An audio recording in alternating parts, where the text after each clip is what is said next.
shut the fuck up. Let's go, look. I stack dollars, players and Chevys and Monte Carlos, moving big weight by the carload.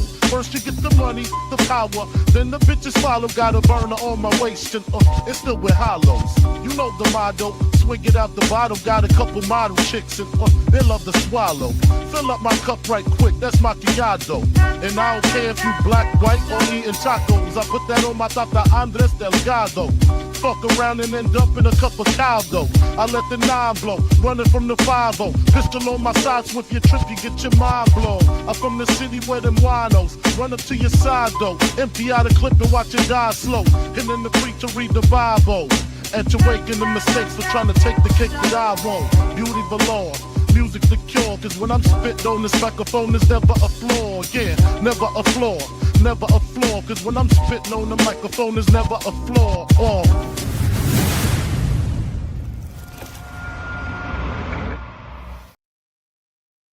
Hey, yo, what is up, people? What is going on? We are back with another episode of the O.O.C. Back for the new year, the new show. Hold on. Fish mic. Yeah, my mic just, hold on. What up, 2026? There we go. All right. Yes, sir. Yes, sir. And let you know we have all the fellas in the house. So, Roberto, tell the people where they can find you, sir. Right here, 2026, Wednesday night.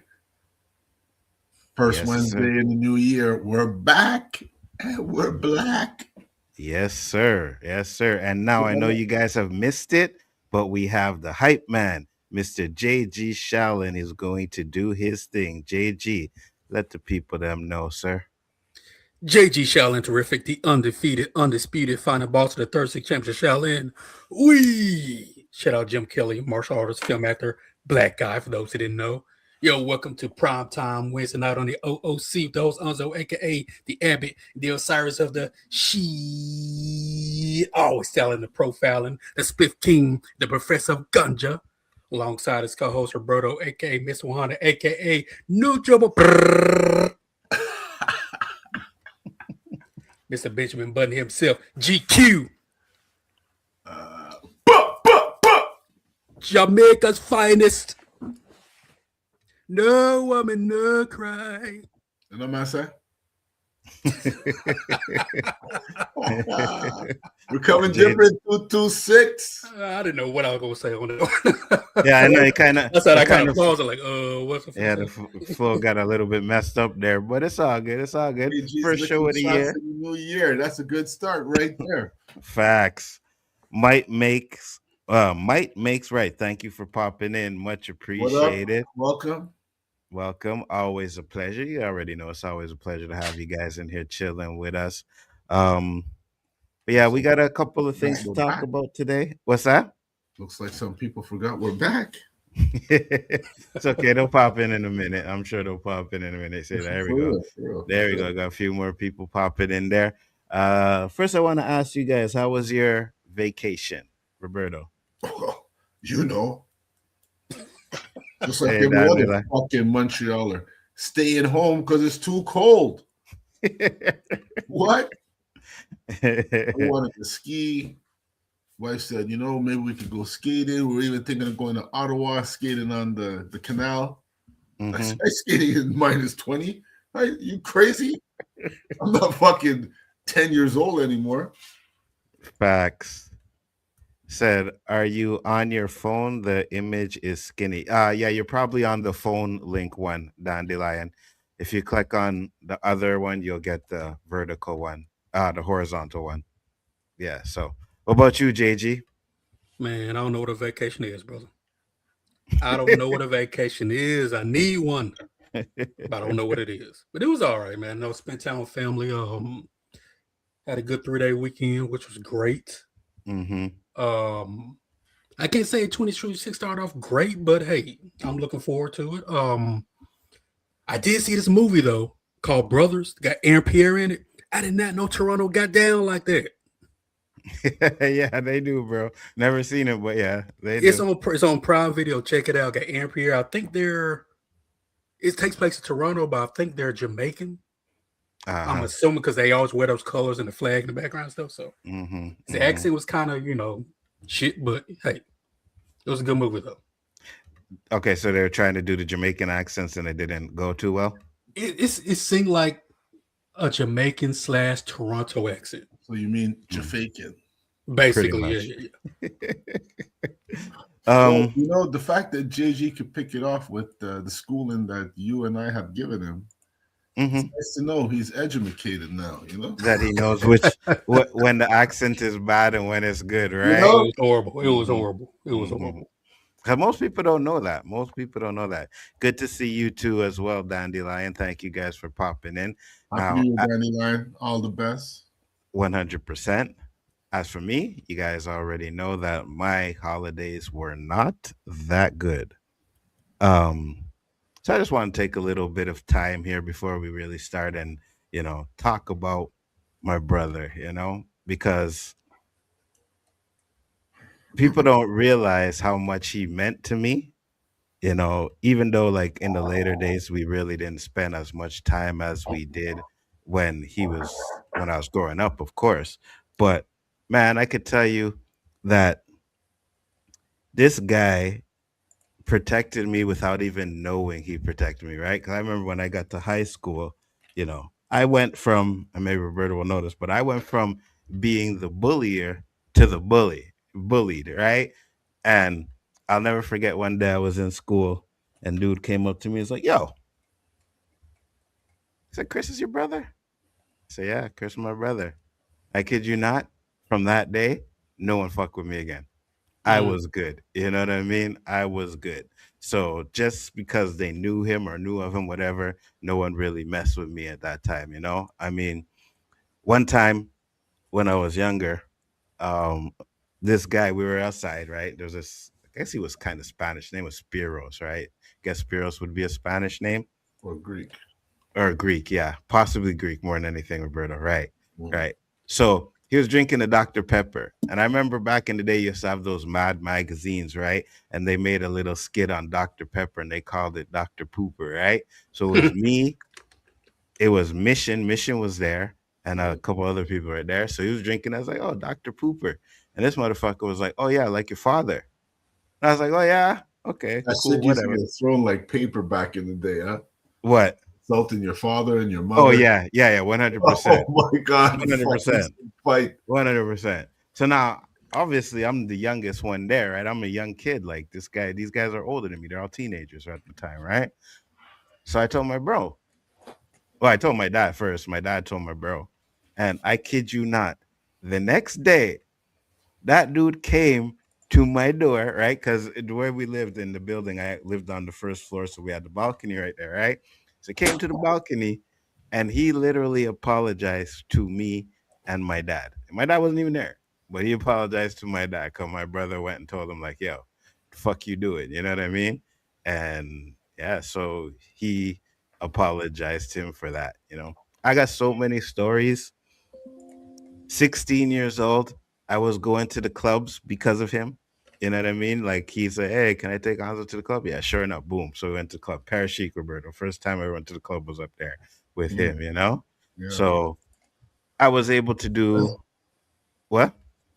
No, go ahead. Just clear my throat. Oh, yeah. So I was able to do a lot of things because of him, And now technically I don't have an actual blood brother. I'm a single child, right? But having him around in my life was felt like having a brother. You know what I mean? Like he is more family to me than half of my blood is, like for real. And I'm gonna miss him. I'm gonna fucking miss him. Still don't know when the funeral is. I'll find out tomorrow when the funeral is, but that's gonna be another thing that I'm gonna have to deal with because it's gonna be extremely hard to go through that, But at the same time, I mean, I trying to remember the good times, One time we came back from the club, right?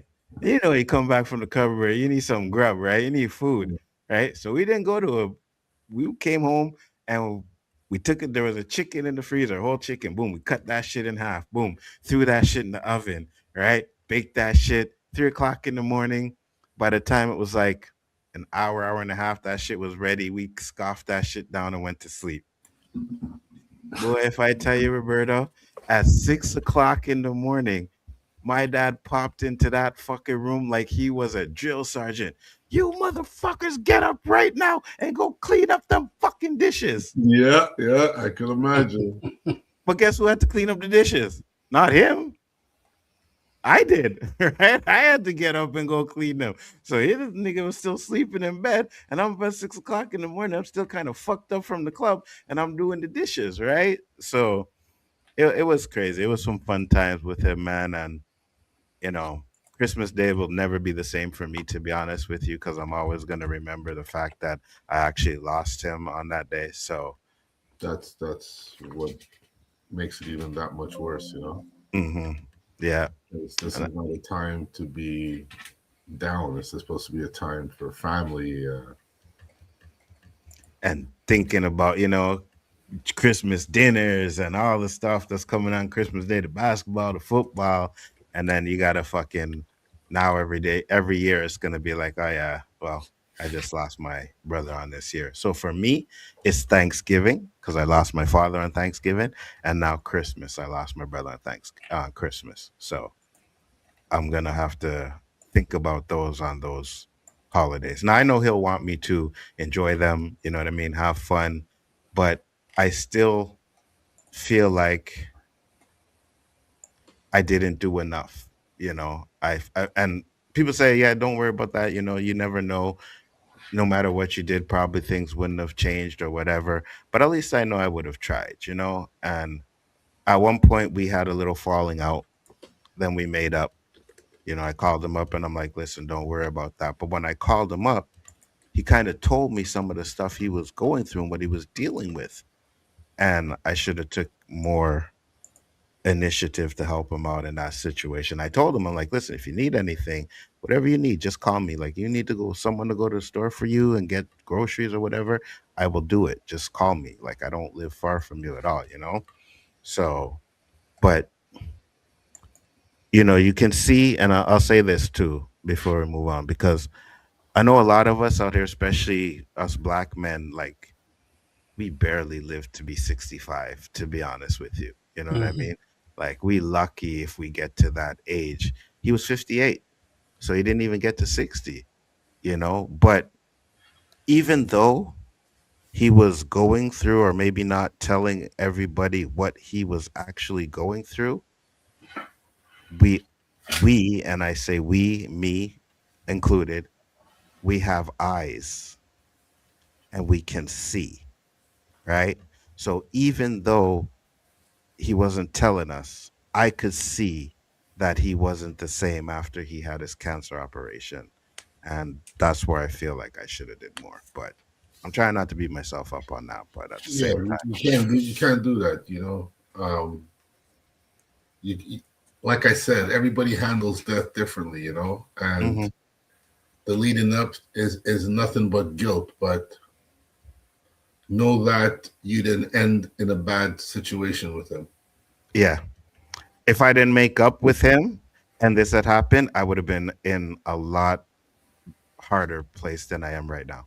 You know what I mean? I would have been struggling. I have my days, right? I have, you know, moments where I'm good and then moments where I shed tears and I cry and stuff like that. But at the end of the day, I'm like, I know he'd want me to be better. What's up, Danny? What's going on?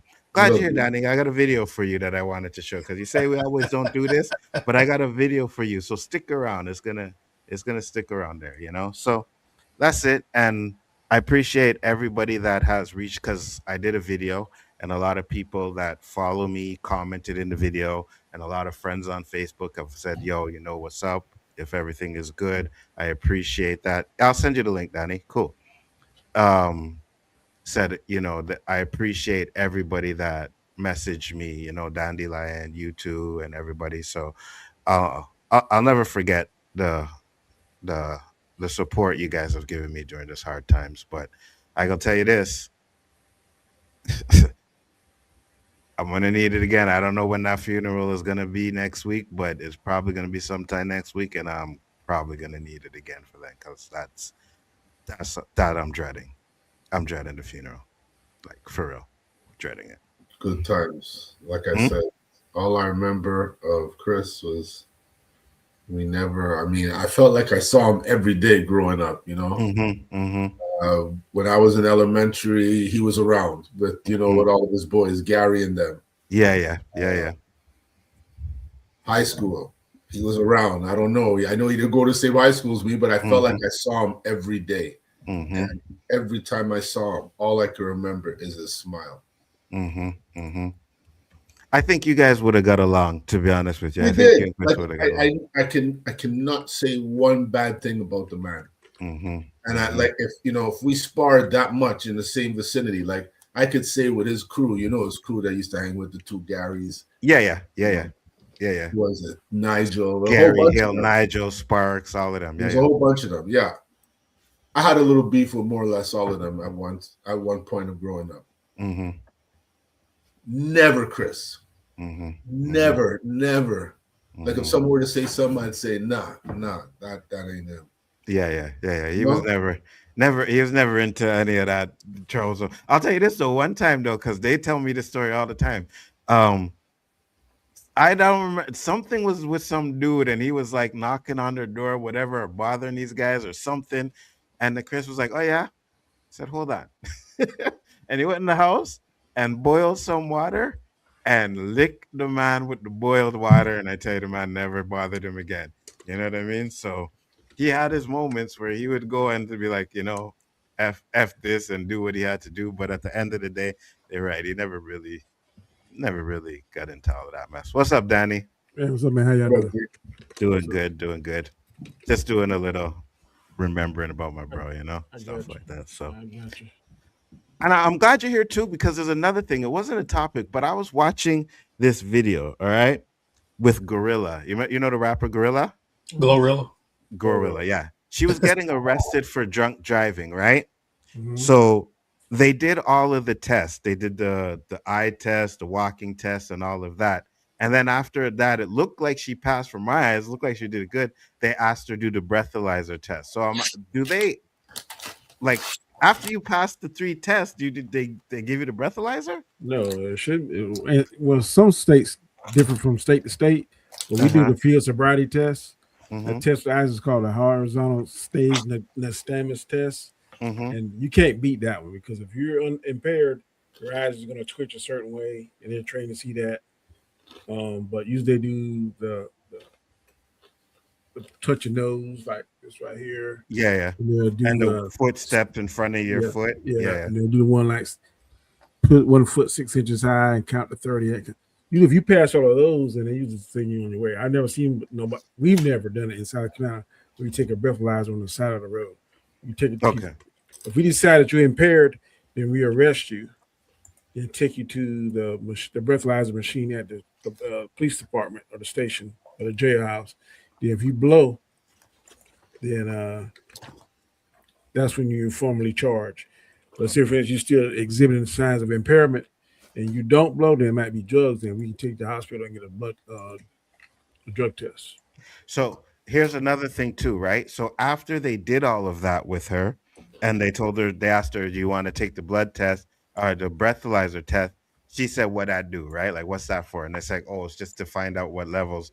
They never told her that if she doesn't take it, they're going to arrest her, because it seemed like they already had the chance that they were going to arrest her with the test, right? But they still asked her to take the test. And then she was like, okay, so even if I take it, I'm still going to go to jail, right? And they never said like no or anything like that. They just said, well, it's part of the process kind of thing. Well, so this is what I would. Well, yeah, go ahead. I shouldn't be saying this, but if you know you ain't been drinking, but you're impaired by other means, take the test, because you ain't gonna blow nothing. That's what I'm saying. But so, if you've been drinking, because after she decided, like they said, what it do, right? They didn't tell her that if you don't take it, we're gonna arrest you, right? And then she said, okay, I'll take it. But what does that mean? Like, is anything? And they basically told her no. And I'm like, well, no, if she takes it and she has no alcohol on her, then why are you arresting her still? You know what I mean? They shouldn't arrest her. But like, if you refuse in South Carolina, you're gonna automatically lose your license. Really? Wow. for like X amount of months. But then there's a way around that because you can get what you call a provisional license. Say, for instance, you've been driving, you go on the side of the road, and they stop you, and you know you've been drinking. I wouldn't do it because that is physical evidence that you're giving them. Mm-hmm. Without the evidence, they ain't got nothing. So nope. Then they're gonna take your license, suspend your license. I think it's 90 days now, something like that. 90 days, 6 months worth. But then you can get something here in South Carolina called a provisional license, where you can go down and say, "Hey, look, I work in the neighboring town. I need my license to drive." You'll be granted a provisional license, but you can only drive to and from work. But a lot of people, the DUI laws, I can't say in the whole United States, but there's so many ways around it. A lot of these attorneys some of these attorneys, man, they buying their own machine just to find ways to beat the machine. We had that same law here. So it's crazy. You were able to drive just to work and back home. And it was, at some point, they had the breathalyzer machine. They had to pay themselves to have that machine installed in their car. That is correct. They had to blow in order to get it started. Yep. Mm-hmm. See, here we got different color license. Like I got a CDL, so my license look like turquoise looking. A regular driver's license in South Carolina is red. Then a provisional license is yellow.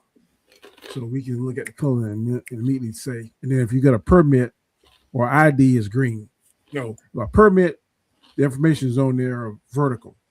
If it's a regular license, it's on there horizontal. And if you get a permit, it's green. So it's color coded. So the police officers. Interesting. Wait, why the hell did that happen? That was weird. And now they got stuff now. Well, I was like, who's that? Like my wife just got her license, and they mail it to her. So and this look all crazy. It looked like a passport. Police officer pulls over and says, "What are you doing?" We said, "They've sledding." Hold on, I don't know why this popped up. Oh yeah, want to race? This is weird. So your shit's possessed, man. Yeah, I know. I'm trying to play the video because I said, Danny, I'm glad you came on here because I have this video. Yeah, you say I never play a video, right? Officer pulls over. Here it is. Officer. So let me pause it so you can read it. A neighbor reported kids for sledding, but the cop had other plans. So the police officer pulls over and says, "What are you doing?" We said, "Sledding." And they said, "Oh yeah, want to race?" I love that, bro. I love it. Oh! For the win! There you go, Danny. A good police story. Good for him. You know where I better in the snow. Be like, peace. Y'all be safe. Danny would have arrested them. Be like, you call me out in this damn snow. He would have arrested the person that called. I'd be like, dispatch. I'm driving 300 miles to where it's hot up north. I don't think it was in Canada, you know what I mean, Dandelion, but I always say it's always good to do. And I had that video for like 3 weeks because I had it before we went on vacation. I forgot to play it. I said, I'm going to keep this one so I can show Danny that I'm not always trashing the police. We got a program now, and our patrol officers are doing it. We got like boxes of food with dry canned goods. And if we riding somewhere and we see somebody that really needs it, we've been authorized to give it. And we're doing that now. So really, we try to do what's good. Absolutely, 100%. There are definitely some good police officers out there. So even though we like to trash them every now and then, Roberto, there's still some good ones. I'm gonna tell you a funny story. I was in a restaurant eating one time, and this guy came in. He thought I was somebody else, so he went through all the names. Are you Officer Nzo? No. You Officer Roberto? No. You Officer JG? No. I said, I'm Officer Graham. How can I help you? What you did? Man, I'm hungry. I look at him. Now, this was like 2 years ago. I was like, man, are you hungry? I said, okay, what you want? Tell me what you want. I want a burger. So I buy him a burger. And then while I'm up about to pay for it, he's like, that burger, that come with fries and a drink.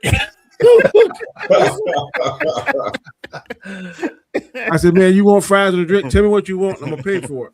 So I said, man, here's $20, man. Get him what. And I was like, man, you come here and ask me 4 or 5 different things. But I knew he was hungry, man. So, and that's one thing, man. 2 things I don't want in life. I hope the Lord will grant me. I don't want Alzheimer's, and I don't want to be homeless. Those are my 2 biggest fears. Oh, facts. You know, it's funny that you brought that up because I've been fearing things a lot recently. You know what I mean? Like, I'm like, you have more time behind you than I have ahead of me now. You know what I mean? And it's scary, man. It's scary because I remember there was a time in my life where I was like, I'm ready to go off of this earth, and now I'm 51. I'm like, no, I ain't go. I don't want to go. No. Yeah, that's Superman. You don't want to pull it out. You want to push it. Facts. What was that, Roberto? I said, so am I supposed to be terrified because you're scared? No, not you. No. You're 51. For me, you're a puppy. What the fuck you talking about? He's acting like he's 5 minutes away from senior citizen. Come on, Nzo, stop this shit, man. I'm not, but you just never know. You know what I mean? Like, wait till you're 55, and then you go, oh shit, there's my cab, and you tried to run quick. Bro, I ain't even trying that now. No, just a quick movement. Yeah, I ain't even trying that now. You know, JJ, you still got a few years ahead of you, so you're good, you little young buck. You know? Hey, look, the way this world's going, bro. Roberto is immortal. I'm telling you, man. I went to a gas station, right? This was right around when we went on break. And I'm getting there and get my energy drink. And this was a sign that God told me, no more energy drinks for you. So I'm in, this guy walk in, you smell the weed on him. Pants sagging, walking in. Hey, y'all, where the restroom at? I understood because I speak hood sometimes, right? I understood what he was saying.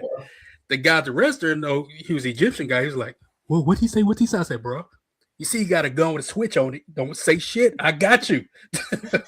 Wow. This what happened after that, though. Went home, turned loose next morning. A guy was arrested for robbing a store. It was that same guy. Wow. Come on. What the? No lie. No, I'm not saying that you're lying. That's wow. It's weird, right? So it was like, that guy didn't give you like a year free groceries in the store and shit. You know? but I'm saying, like, next time, my friend. But I'm saying, what if because of what he said, one guy wanted to act up, pull his gun and I get hit because they see this guy in the restaurant don't know how to act, right? And man, young or old, man, it's like you were talking about, your brother Nzo. Tomorrow's never promised, man. 100%. Yes, I am embracing the youth that I have, but at the same time, I'm scared like you guys. You know the one. Go ahead, Danny. When I first started police, man, I like get the hot calls. Didn't really think about it, man. It's going now. Get hot calls. I'm like, send the young ones, Daddy? Like, let me see. We had a hot call yesterday, man. You're wiser. You're wiser now. Yeah, hot call yesterday, and I was at the bank getting some money and stuff, and they said, guns out, blah, blah, blah, blah. So usually when I hit the blue lights going, I stopped and got my vest, make sure my camera was working, and went, man. But in the past, man, I'd be like, boom, didn't work, but you got to be, when your gut feeling tell you something, facts. Better listen to it, buddy. Facts. Man, I see that now. If it's snowing. Sorry, JG. Because I can see Daddy now. If it's snowing and stuff, he get a call. I can see Daddy now. That's a misdemeanor. I'm gonna let him go. I ain't going out there. He ain't going out there. No misdemeanor. I can see it. I'm telling you, statistically, man, most officers get killed when it's time to go home. Yeah, that's crazy. That's crazy. What were you gonna say, Roberto? I was gonna say, in all this time that we've grown up and the age we've reached, if you didn't carry the knowledge to trust your gut, your instinct, facts, you haven't learned any lessons, man. Because I'll tell you, every time my gut told me don't do it, I fucking said, why didn't you listen, you motherfucker? Yep. It happened a lot more times than it didn't. That's all I can say. I'll tell you when it happened most time to me. The outcome. Yep. I tell you when it happened most to me. Fucking a woman. That's what it mostly happened. Good sense. Leave her alone. I knew he was gonna say that. You know what? JJ is like, oh, I should pull out. Oh no, I've been good. So I've been good with that. Wow. I got one kid I know of when that way I was on purpose. But I know one thing I did listen to when I was younger. My grandma said, "I got a bad feeling, Danny." You know, yeah. Yeah, the older generation, 100%. One time I didn't listen to my gut. I was at a base, right, as a gate. So for those of you who don't know, where they sell drugs, weed, right? What? At a base? Yeah, the Americans, they don't know them lingos, Roberto. You know what I mean? So I'm at the gates, right? They call it a gates, a base, gates. whatever. Okay, yeah, Shoot, I thought you was talking about a military base or something. You said gate in the base, and that what he said, JG? Yeah, I just he said base. I'm like, so, so we're playing dominoes, right? And these guys are and I'm domino guy. I play dominoes, but these guys were handing it to me. I couldn't win a game. And I'm like, man, I'm just gonna bounce, right? But I'm like, no, I'm gonna win a game before I leave. And boy, as I said that thought, that door kicked open. Boom! Everybody down on the floor.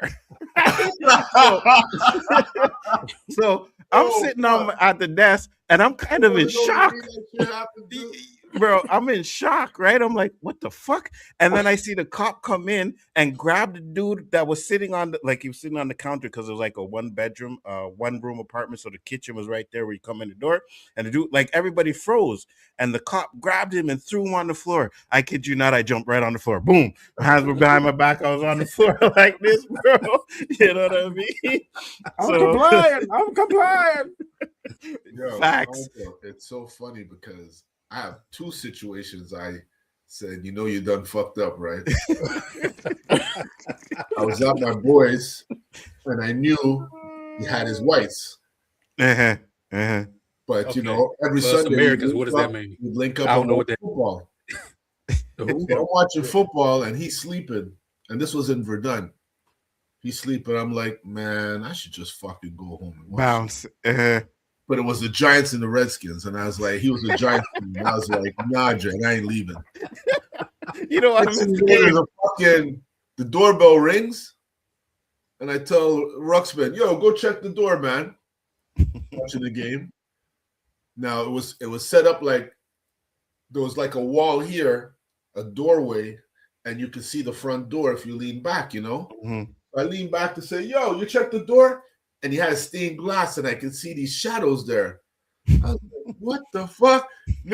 Before I said what the fuck, that door was open, and I was eating carpet. I was like, what the fuck again? And I'm lying on the floor, and I'm looking in front of me, and I can see the bag of whites right in front of me on the floor under the table. Oh, shit. Well, I hope you think that shit is mine, yo. Hey, listen. The police station had to break into the house to get my car keys so I could go to fuck home. So you had to break back into the house after? Yeah, they locked, they put the tape, they put everything. This man was bigger than I thought. I knew, supposedly. I tell you this, when that door kicks open, they fly in there like the Flash, bro. Like the Flash, like this. You hear a boom. You gotta do it. Even say yo. Yeah. One time, a good 5 steps.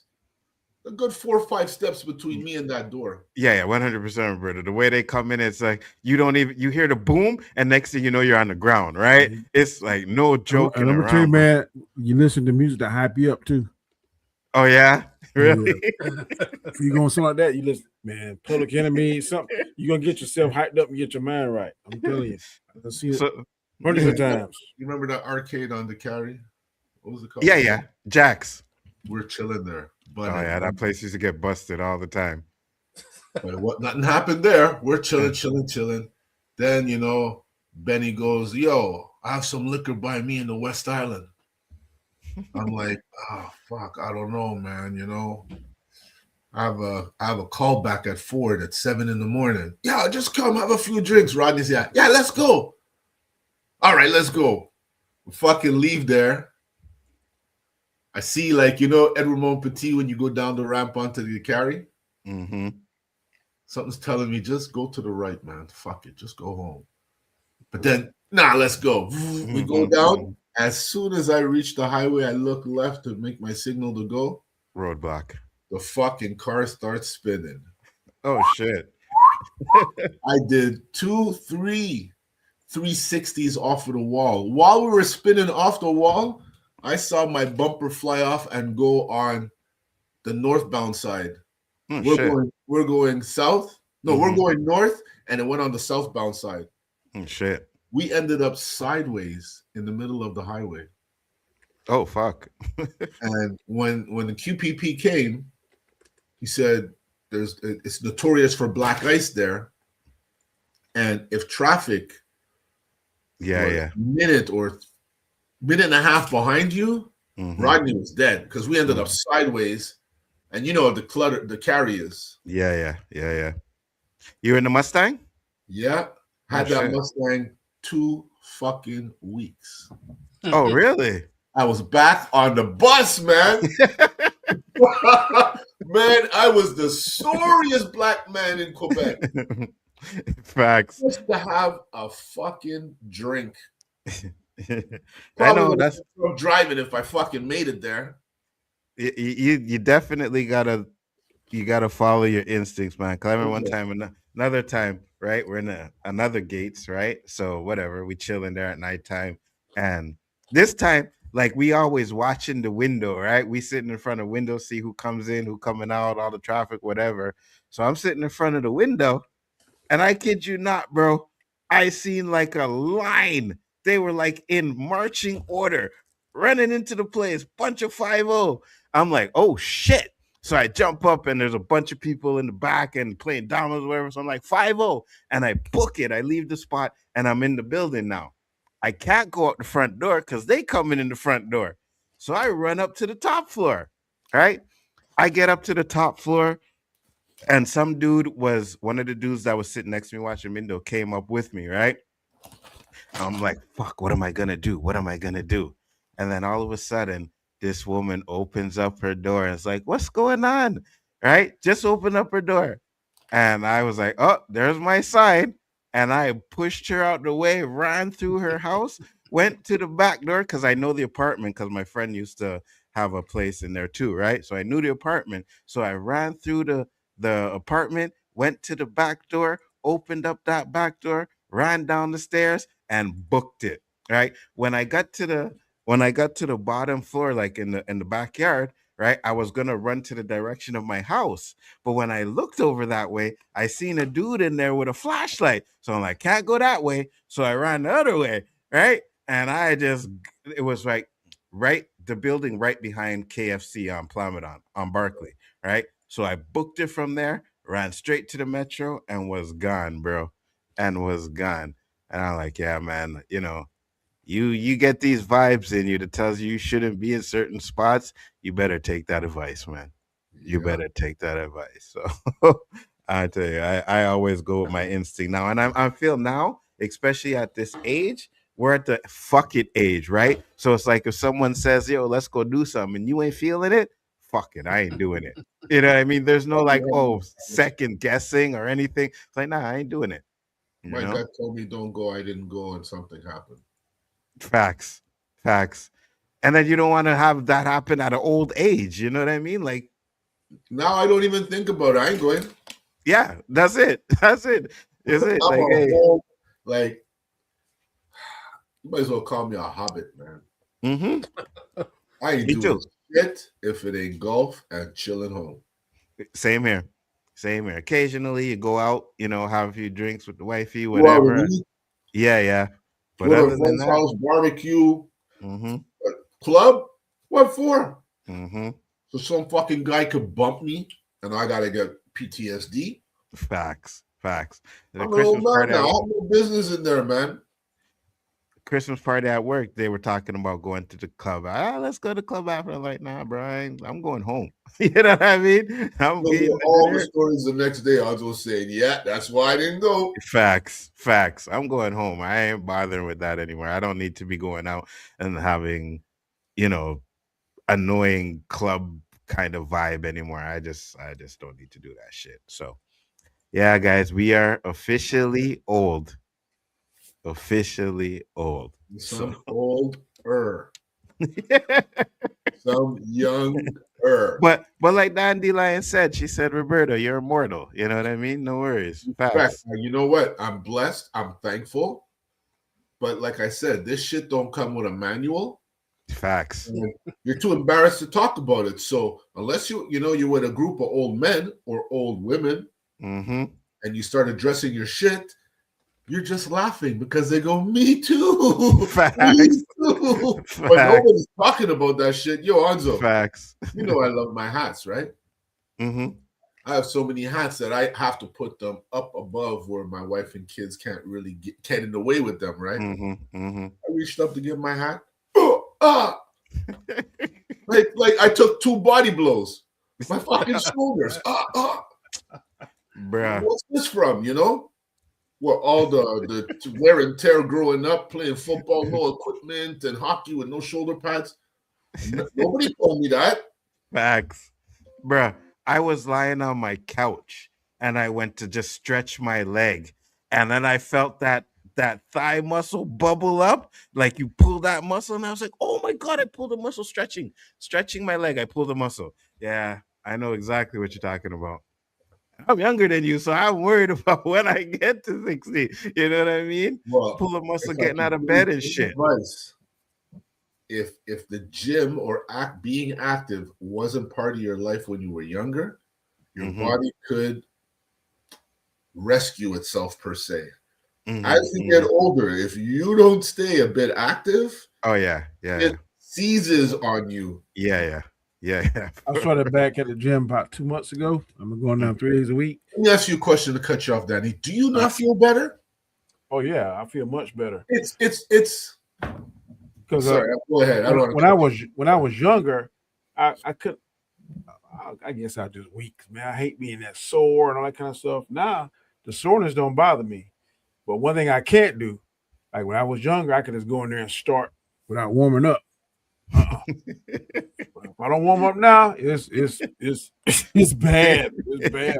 So now when I go in there now, I make sure I do lightweight, get my reps in, the first rep, and then after that, I'm pretty good, man. I tell you, I feel a whole lot better. I'm gonna keep it up. Funny you say that because there's a lot of people our age that are going with these young trainers, having them do stuff, and these young trainers don't know what we're going through. They could think they know. They could read a book. Everybody's different, and I know. I've met 3 people since Christmas that young trainers have destroyed them. You know, you gotta listen to your body, man. I tell them, listen, you're gonna have to do mostly machines. Like, I'm sorry, like stabilizers are good, but we're beyond stabilizers now. You got to build some strength before you could do stabilizers, because one bad move, like your shoulders, they're so delicate.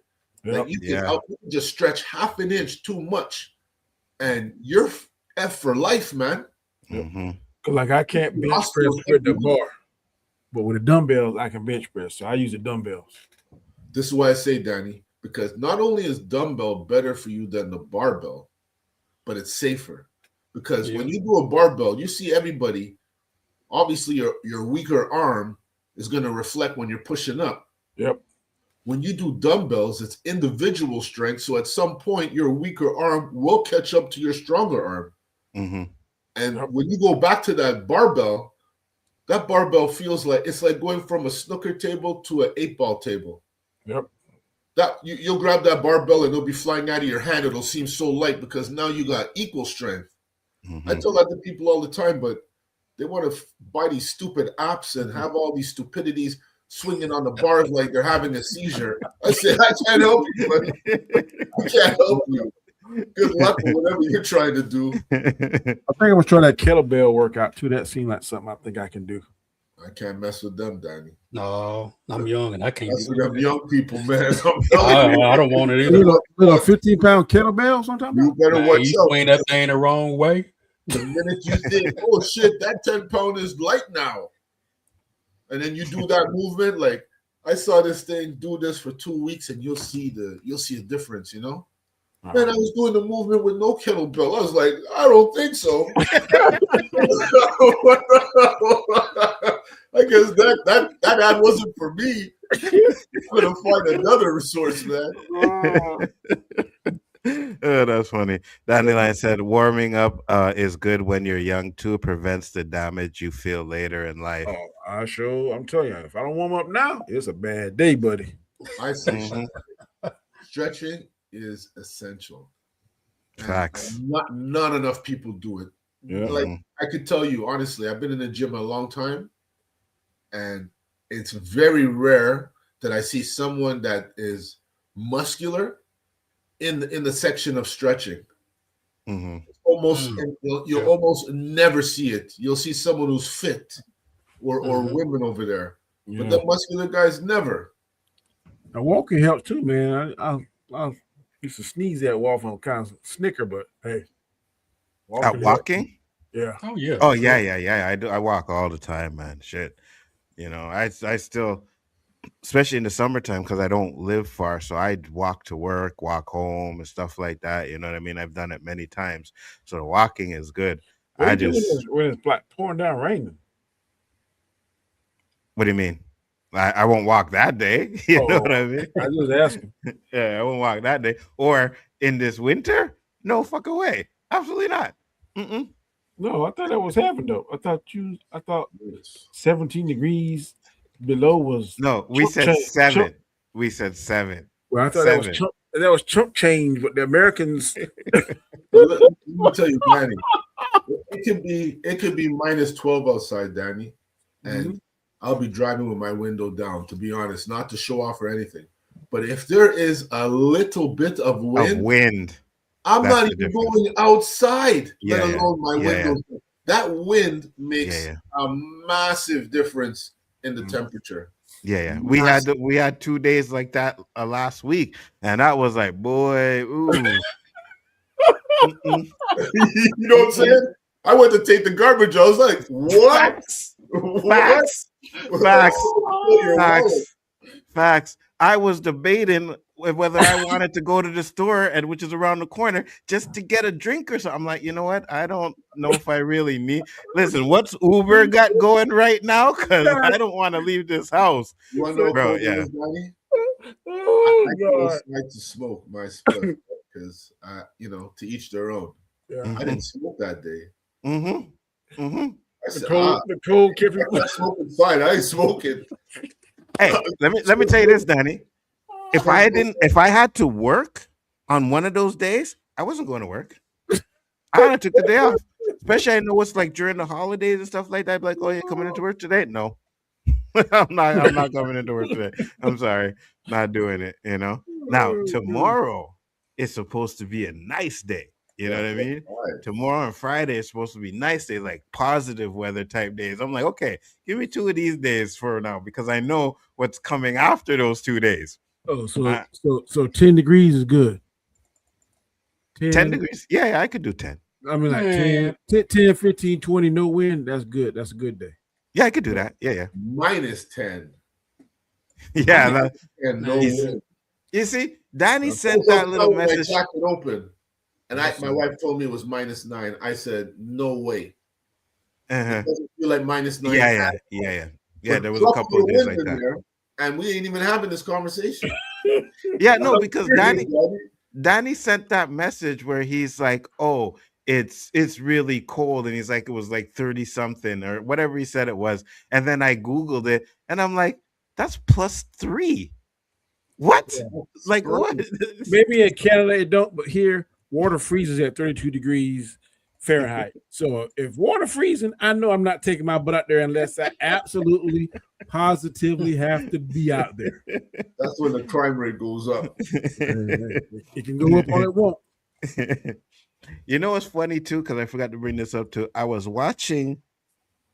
I can't remember what I was watching. I think it was a comedy show, right? It may have been Dave Chappelle or something like that. One of them I was watching, and they were talking about Trump doing his bringing the troops in there and everything, and he was making fun of it. And then they said Memphis, and he's like, "Yo, no, Memphis probably kind of needs them." And I thought straight of JG when he used to say that shit, right? And I was like, "Oh, that's funny. That's kind of funny that you mentioned Memphis like that when we talk about JG."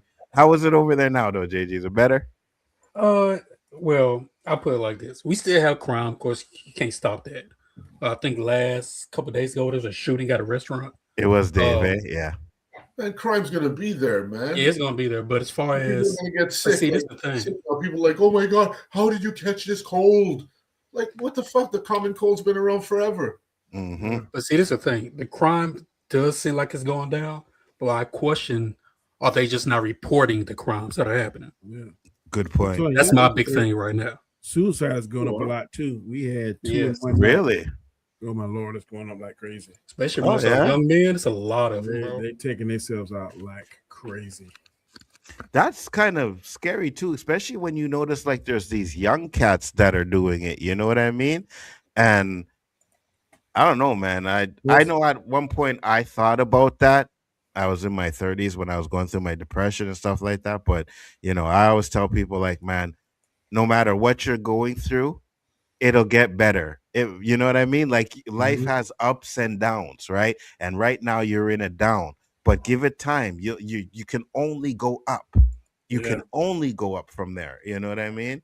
So, and I think a lot of people kind of have to hit rock bottom before they can actually move up. You know what I mean? Like some people don't even worry about it. Some people just got a horseshoe in their ass, and no matter what they do, they just winning. You know what I mean? They just always winning. I know a couple of people like that, but some people, man, and that's what proves the type of man you are, is when you can get knocked down and then get back up and do what you got to do, man. It ain't easy.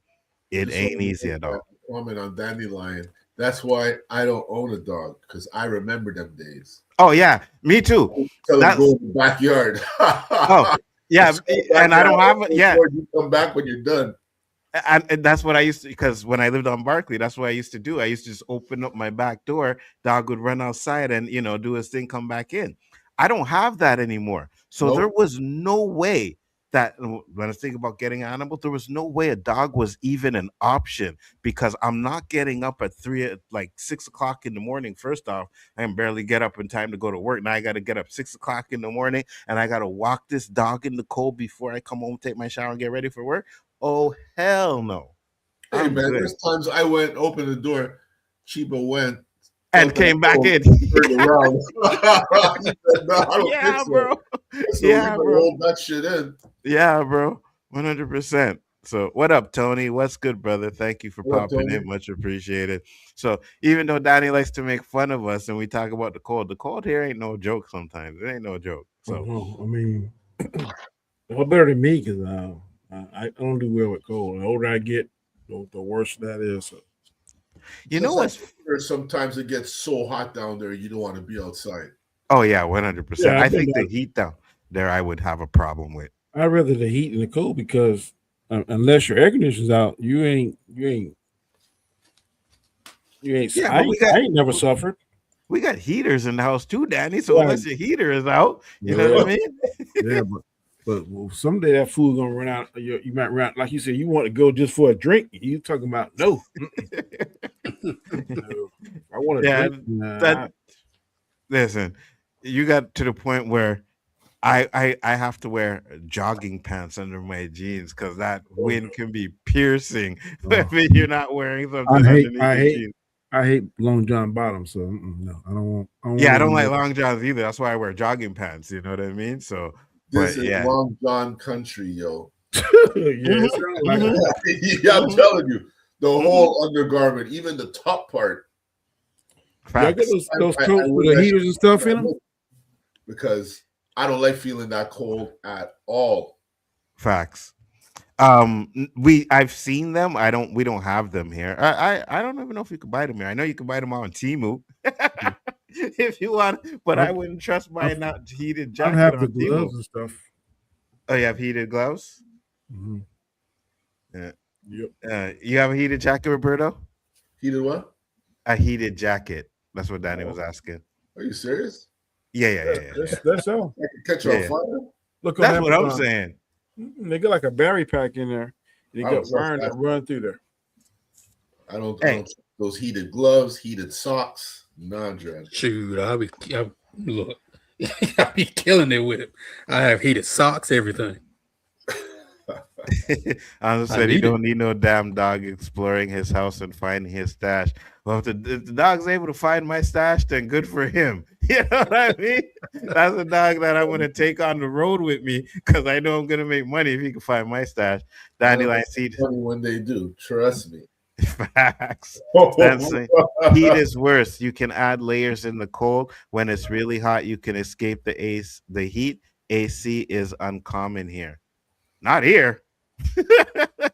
Maybe where you are down the line, but here it's not uncommon because we have that heat, Danny, and we have like our humidity to the point where if you don't have a good AC, it won't work because it's so damn humid.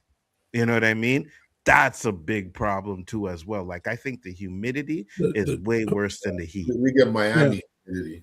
The trick here is you got to buy half a ton more than what your house calls for. So yeah. So you get a 2,000 square foot house. Mm-hmm. You got to buy an air conditioning unit that's a half a ton bigger than whatever it calls for. Because if not, you're right. It's gonna be struggling. Mm-hmm.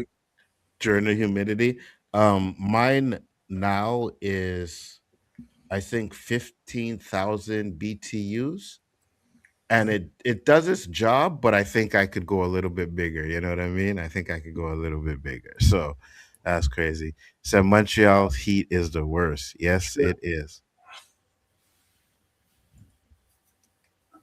Yeah, I mean they're on Amazon, but still, Amazon has got some kind of suspect stuff on there too. I don't know. Would you wear those? Would you buy those, Roberto? Nope. No. It's not cold, but I gotta wear those socks. I'm staying home.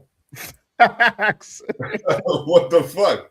I don't work outside. Facts. No, I'm right there with you. I don't know. Because you see the construction workers. You see here back in the day, those guys didn't work in the winter because it was ethically correct. Mm-hmm. Government said we ain't paying you unemployment insurance all winter every year. You guys got to work, man. These guys, how the fuck does a bricklayer lay bricks when it's minus 25? Facts. How long is that building staying up? Facts. Oh my God. That's why in the city, man. No, that's why you see and sometimes you see these contracts where it's like a 2-year contract, and through the whole winter they do nothing. Like the minute it starts to snow and get cold, whatever they have done, they just leave it, tape it up, and like they could have a big hole in the street, Danny, right? Wintertime comes, they'll tape up that hole or put like one of those boards on it or something like that, those metal boards, and they won't fix that until summertime. Wow. Yeah. But it only makes sense because when you're dealing with concrete, it needs to cure. How is it cure when there's no heat temperature? Yeah. It's the opposite of what it needs. Yeah, for sure. Yeah. I seen those jackets too, Danny. I thought about it, but I'm like, I don't know about that. I'm good. If I lived in the Antarctic, I would get that shit. You'd be walking to work one day and be like, ow, ow, ow, ow. That shit fucking burning your back because it burned a hole in the jacket and now it's burning your back. It's the same concept as an electric blanket. Yeah. I have never heard anybody burning to death under an electric blanket. I ain't say burning to death. I'm just saying getting burned off and burn your back off. You know what I mean? I don't know. I'd have to see somebody wearing it first and be like, yo, this jacket is fire. And I'm like, okay, then I'll try it. But I'm not going to be the guinea pig, not me. But yeah, guys, so got a few topics here that I wanted to talk about here. And if you guys haven't seen what was going on, Trump obviously went to Venezuela, got the prime minister and his wife, took them out. And now I'm hearing just today, he's making plans to go after Greenland. Wow. What are your thoughts on that? Let's hear from our American compadres. Going to create a war? Yeah, pretty much. The same guy that said he's anti-war. Planes. I don't know where he sent them, but he sent some warplanes, a couple of boats, and they're just waiting somewhere to do something. And it has to do with Greenland. JG, you happy your daddy's making moves? Leave my president alone. He's King Trump for a reason. No, I mean, I remember when the Venezuela thing happened. because I was in there playing a game, wasn't paying attention. 2 friends of mine, both who are from Venezuela, want to go to kickbox and spar with them. Messages me, man, they just bombed Venezuela. I said, what? No, it can't be. He said he's so worried about his family because his family's over there. The other person here through an all-pair program for a year said the same thing. She worried about her family. And so, man, it's one of those. I don't know what life is for Venezuelans there. What I've heard is rough. The Marudo, whatever his name is, he's a bad man. Bad guy. He's influenced by Castro, so you know he's just a bad dude. Like if you protest against him, your name was on a list. So a lot of them have to flee to go to Colombia, Brazil. A lot of them come to the United States just to get away so they can be safe, away from their family. So yeah, I hate what Trump did, but on the flip side, if it's going to give them liberation and freedom that they want. It's not going to give them what they want. He's going to. Oh, it's not, but I'm just saying for them. And he's I don't live there. Country. I get it, bro. I'm saying I don't live there. I know, but I can't deal with that. For anybody who thinks that this guy does anything good without trying to get something in return, you're a fool. And well, we know he's there for the oil. We know that. Yes, he was really for it. We know that. What I'm saying is, to a lot of their minds, the enemy of my enemy is my friend. I'm thinking that's what they're thinking.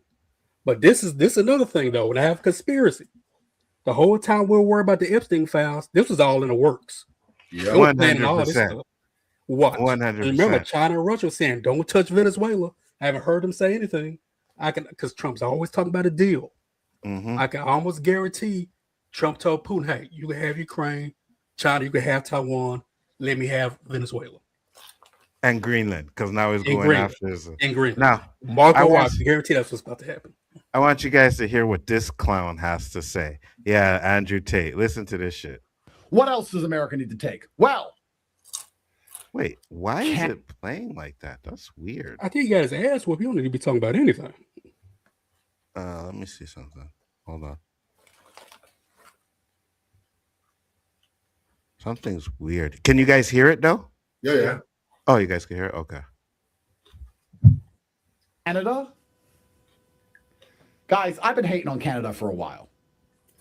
And for a while, I used to get pushback from Canadians. But now Canadians just walk around outside and see nothing but Indians and realize that they're not even a country anymore. You're basically India now. You're subsidizing India.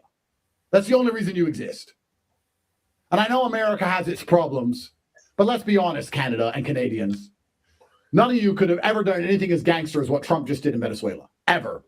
If you sent a bunch of Canadians in an attempt to kidnap a president, you'd end up landing on the ground, starting a gay pride parade, marching around talking about gay rights, sucking the president off, and then sending him money. You'd end up giving him aid.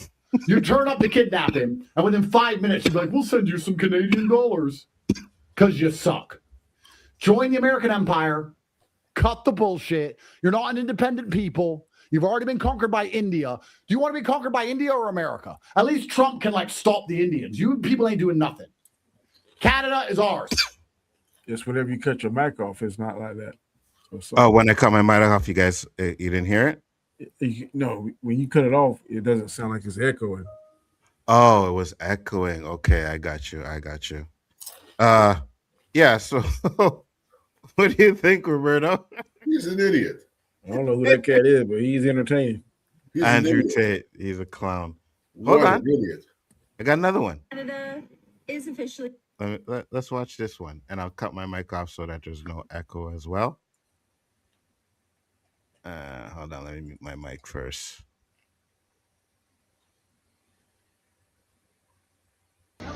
So as you may or may not know, Canada is officially dead. Canada is done. It had been declining steadily and heavily for 10, 11, 12 years now, but officially dead. And it's wild how so many people don't realize what's happening in their own country, where anywhere I go in the world, people hear that I'm Canadian, they're like, I'm sorry for your loss. Yeah, many people down here in Costa Rica have left Canada because they realize that it is just deceased beyond all of the ridiculous immigration, the laws, the wokeism, the trade deals with America that is absolutely done, our economy collapsing, the freedom of speech laws that are being passed, a government that absolutely is on a trajectory to just completely implode the country. It is sad, honestly. And it's wild how more people don't realize that it's one of the most unaffordable countries. We have the worst healthcare. Soon, me being a Canadian saying this online is going to be illegal if it's not already legal. Like, what is hate speech? It's just absolutely wild. So if you have ever considered packing up your bags, leaving Canada, getting out, renouncing your residency, you can absolutely do that. There are many places in the world that are wonderful, that are beautiful, that are affordable, where you can get great healthcare, education, although I do recommend homeschooling your kids so that they don't become brain dead like the rest of society. But yeah, there are other options. So I know so many of you that have been messaging me being like, Sam, Canada, how do I leave? It's not that hard. You just need to make a plan, pick a country, get a visa. Oftentimes you don't even need a visa. Pack up your life and move there. I always tell you that being an entrepreneur is the easiest way, so that you are not location dependent and that you are not job dependent. When you have the ability to work from anywhere in the world, it means that you can go and move anywhere in the world when you realize that your country is absolutely destroyed. So yeah, this little video is to bring awareness and to write you a permission slip that if you're not happy where you are and you realize that your country is completely an abomination, you can get up and leave. Okay, bye. Roberto? I have to agree with some of the points she made. Roberto, your thoughts? You can't hear me? You're muted, Nzo. I hear Nzo, but he can't hear me. I was muted. Can you guys hear me now? Yeah. You can't hear me? Hello? Yeah, can you hear me? Anybody? Oh, you done did something. Weird. All that money on that MacBook. Yo, can you guys hear me? I hear you, Nzo. Yeah, I hear you. You hear me? I don't hear anybody. Can anybody in the chat, can they hear me? I hear Everybody you. can hear you. Should have got a PC. That MacBook killing you. I hear you. Okay, you can hear me? JG, you hear me? JG? Yep, I hear you. I hear both of you. I hear you too, I don't know if JG. JG I hear can hear Nzo. me. So Nzo, you're messed up. Huh. Hold on, let me try something here. Daddy got Let me snapped. try something here. Yeah, can you guys hear me? Yes, Yeah, we hear you. No. But you can't hear us. This guy. Can you guys hear me? Yes. Yeah, but he can't hear us, JG. Yo, I hope you're feeling better, Prince Oh, Nzo. yeah, Rest Nerd in Man's in peace, the your building. brother. Thank you, Nerd Man. Much appreciated. Okay. He said something. I appreciate that. For some reason, I can't hear anybody else. Yo, Nerd Man, I And saw I don't your even know if these guys freestyle video you did can after hear me. whatever the place was. It was pretty good, man. Keep it up. Roberto said, we hear you, but I can't. No, I can't hear you.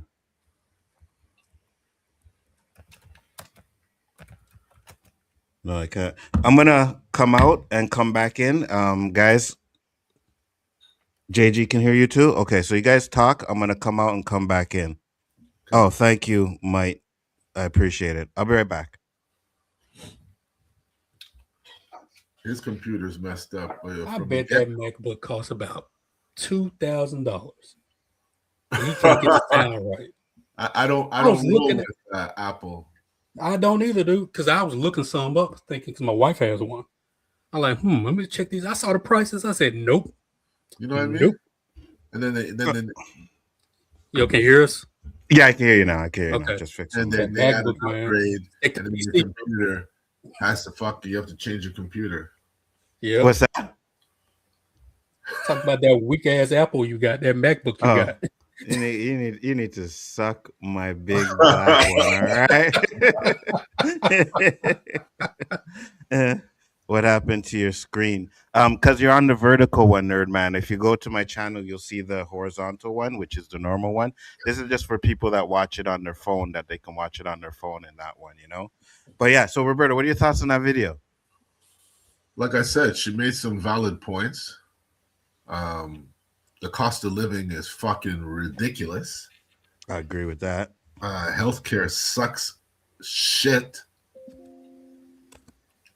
I don't know with free speech. I'm not really feeling that shit here. I still talk the same way. I think I've even gone back a bit and become a little more vulgar because I'm in the big six. I don't give a shit.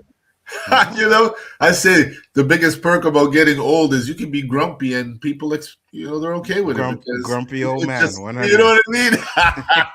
I said, listen, that grumpy syndrome's catching up on me. It might not look my age, but I feels it. Facts. And you know what Yeah, go ahead. Like for her to, like he said, immigration is getting out of control. I always said, like, is there a cap on that shit? Like, our city, I can only speak for our city. Our city wasn't built for the population we have. That's why there's traffic everywhere, any time of the day, any day of the week. There's traffic because there's too much people. And, my wife works in that industry where, she's helping the people trying to get in with a psych report. And it's nonstop, Nzo. If I tell you every day 10, 12 people call, I'm missing on a good 10 or 12. Really? Now it's the Africans. The Africans are coming here like mad.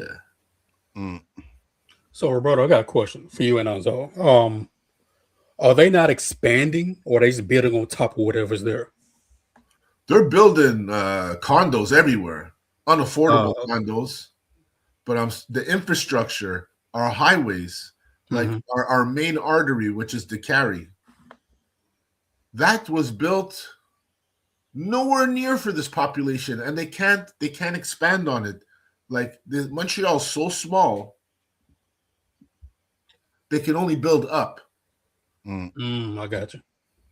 Like they're building these monster condos that nobody could afford. So who's fucking living in these places?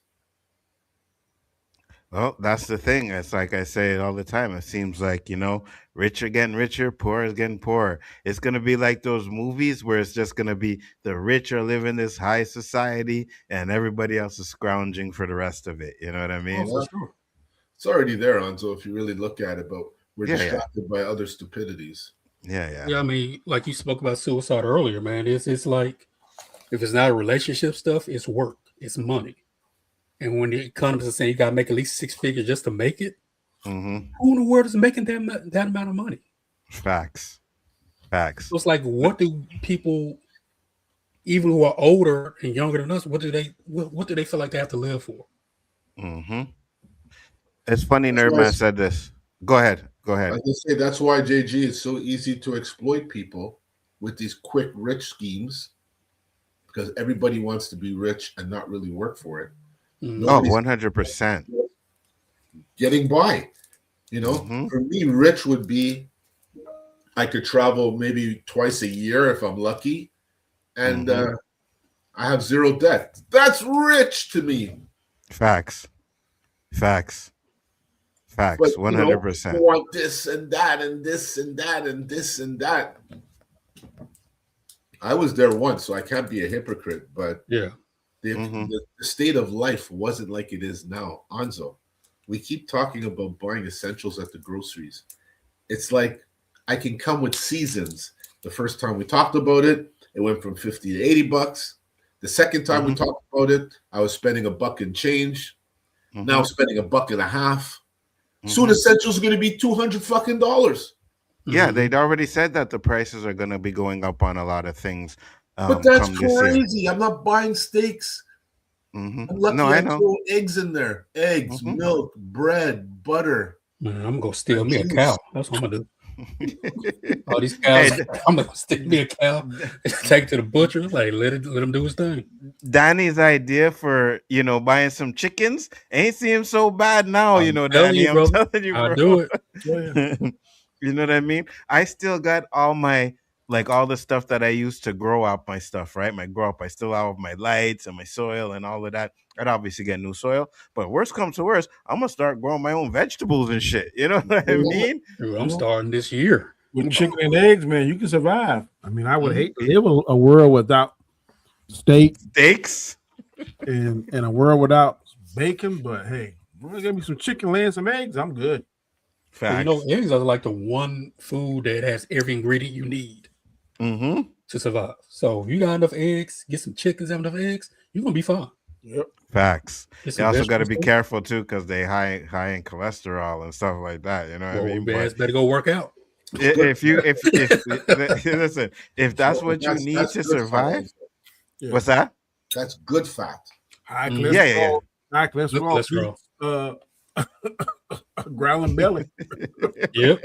I agree. No, I agree 100%. Listen, I'll eat a bunch of eggs if I have to. Comes down to that one.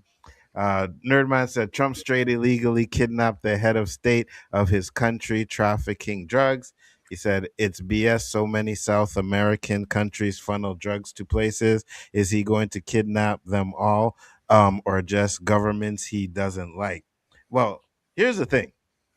And I know, you know, because I have a video and I have to find it, but it's like they show this video where it's like, oh, the Venezuelans are like, you know, dancing in the streets and all of that. And the guy said, no, this is what's really going on in Venezuela. And they protesting and all kinds of stuff like that as well, you know.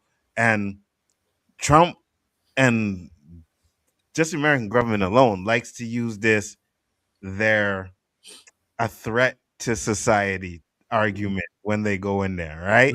But if you break it down, and I was watching this video and breaking it down, the history of everything that's going on in Venezuela, right?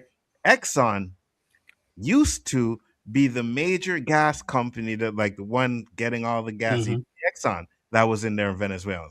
Now, when this guy came into power, he decided that he is going to keep the oil for himself and his people and stuff like that, and kicked Exxon out.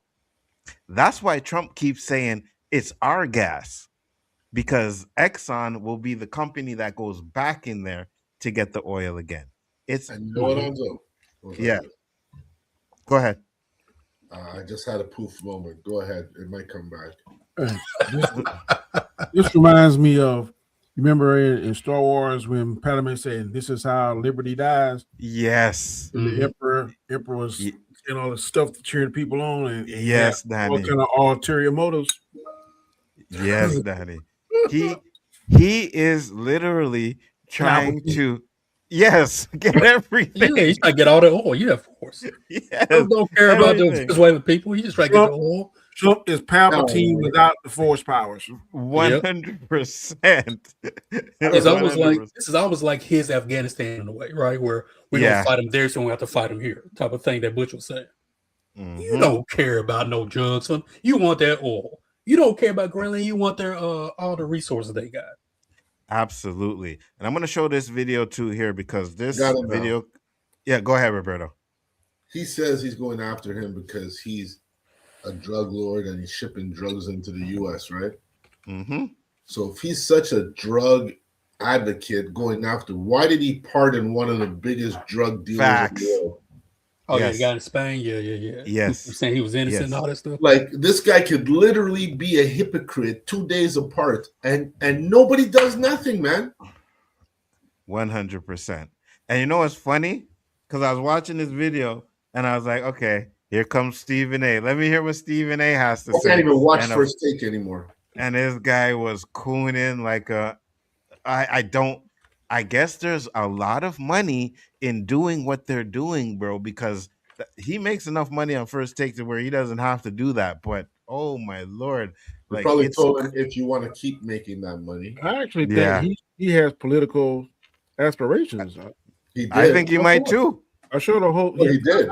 I hope he doesn't allow himself to believe that he actually can be the president of the United States. I think he does, Danny. I think he thinks he can be the president of the United States. That ain't happening. First Take for a week. He wasn't on the show. I was loving it.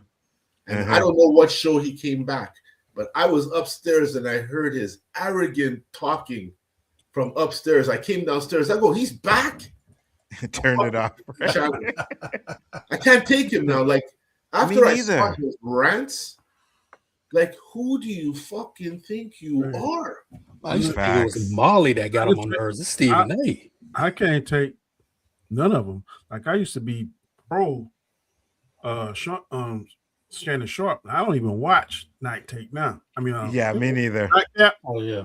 The only things I watch is Club Shay Shay if he has somebody on there interesting who I like. Other than that, Shannon kind of get on my nerves too.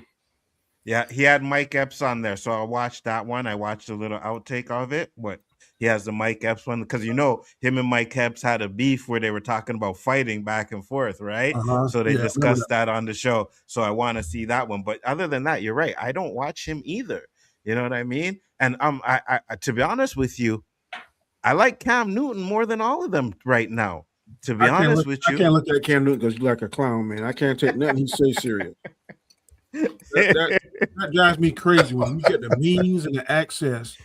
Did you see his hat with the phone pouch on it? I seen all of them, man. And you're making millions of dollars and you dressing like a clown on TV. God, that ticks me off, man. My wife was like, "What the fuck is that on his hat?" I go, "I think it's a phone pouch."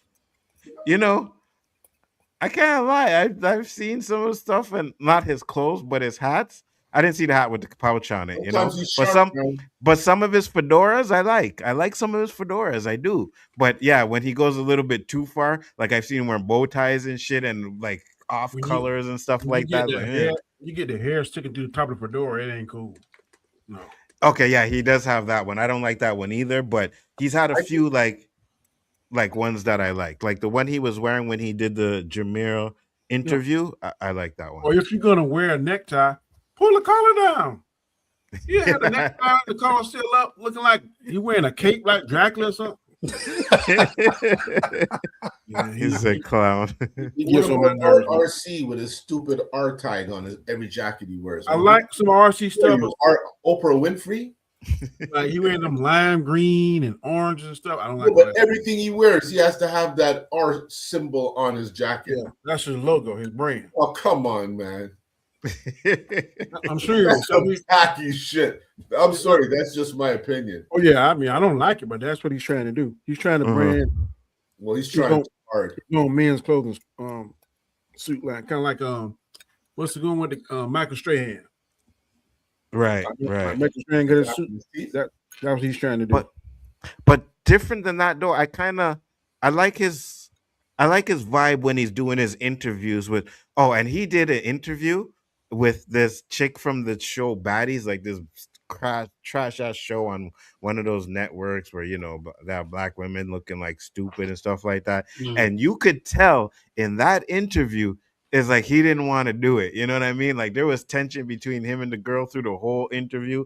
It was crazy. But other than that, I kind of like his interviewing style. You know what I mean? Yeah. But yeah. There was one there. He had this preacher or something, this older preacher. And man, the preacher was holding him accountable, man. He's like, no, you, because I think Cam Newton got something against getting married and having serious relationships or something. And the guy was talking to, I can't think of that one, but he had Cam very uncomfortable. I was like, Well, the chick that he did the video with, right? Before I get to this one, the chick that he did the one he didn't want to, like they started going back and forth, and she was like, "You ever been to the Super Bowl, Cam?" Cam said, "Yeah." Yeah, Cam said, "Yeah, I've been to the Super Bowl." She said, "Did you win?"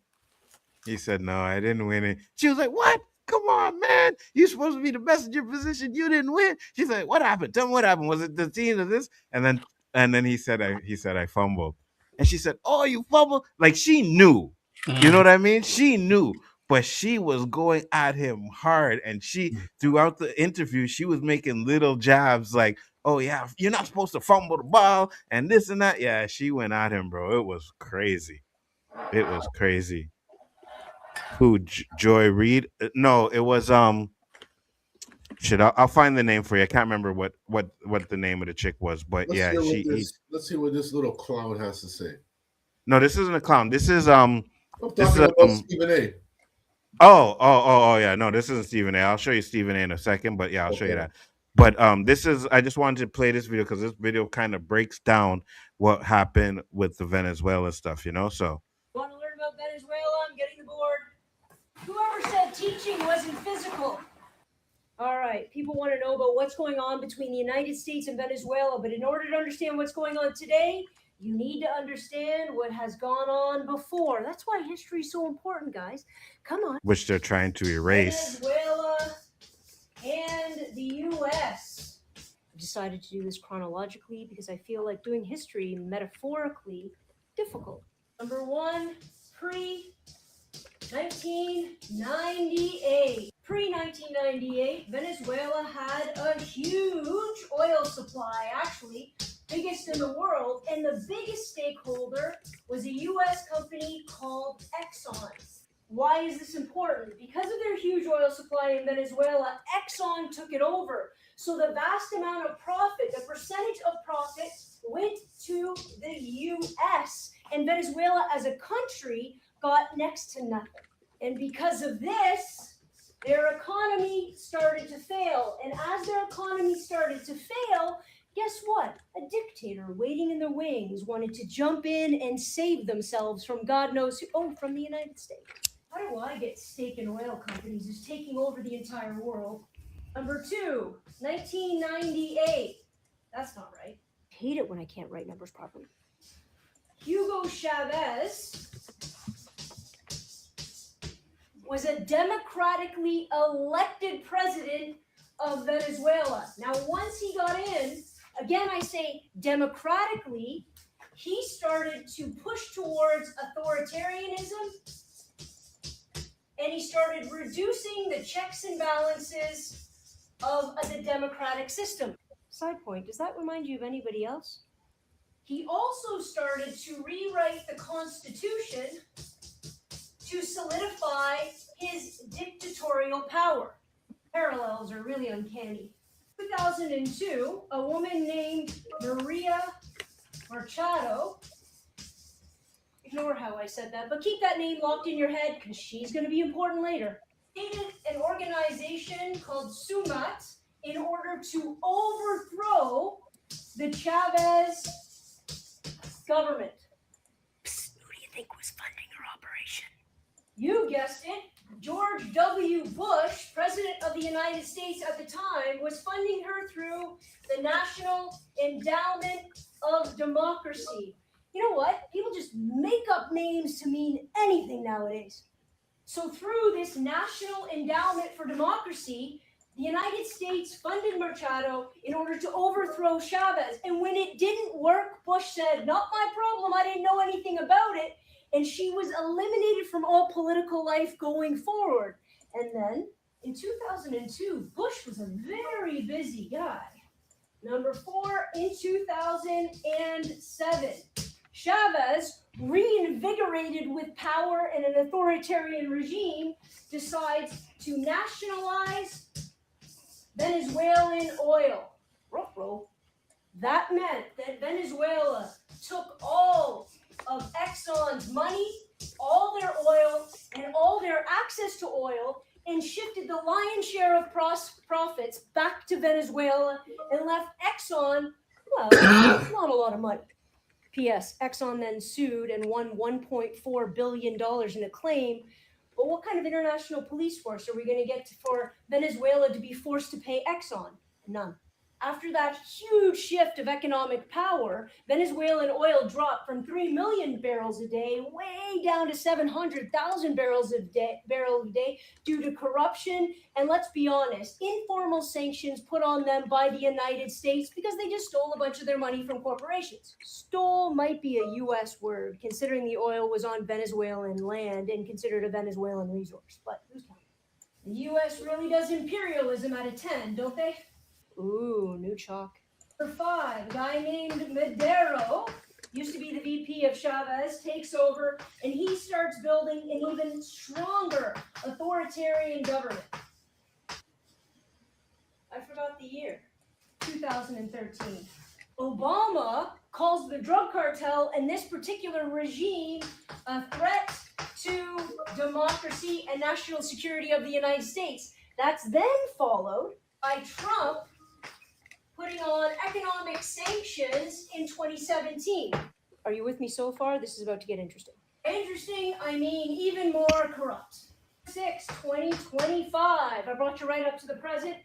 Maria Machado, remember I told you to remember that name, wins the Nobel Peace Prize. And who does she dedicate it to? None other than Donald Trump. And it's at this point that Donald Trump begins attacking boats, Venezuelan boats, calling them drug cartels, talking about revitalizing and restoring democracy to Venezuela, and talking about how they're a threat to national security. And guess what? The U.S. got to go in and save some people. Oh, and P.S. Donald Trump wants his oil back. It's the ending that's really going to get you. The big question about why Donald Trump is doing this is why, and I think the answer is going to surprise you a little bit.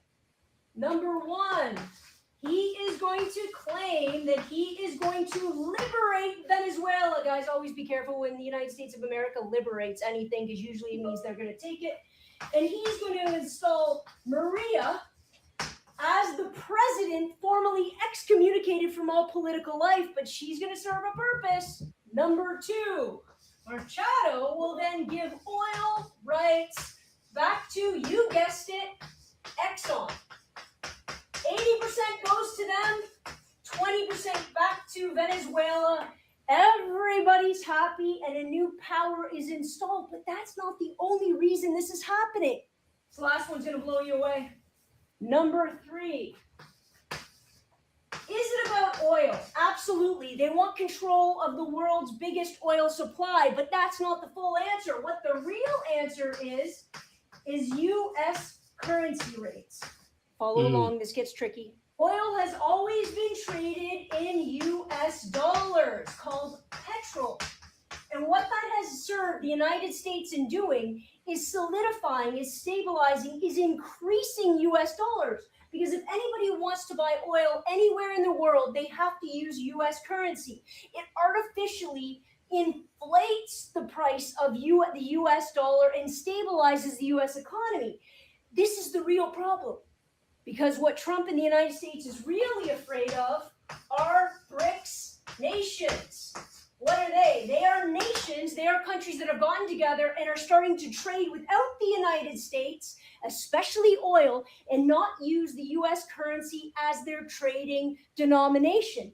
And that is going to possibly submarine the US economy.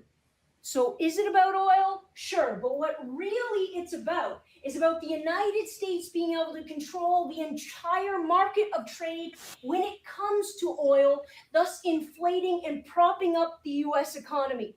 So when somebody says, is it about the oil? Say, sure, but that's just a vehicle for them to control everything else. You don't want to live. She does not want to live. What are your thoughts on that, Danny?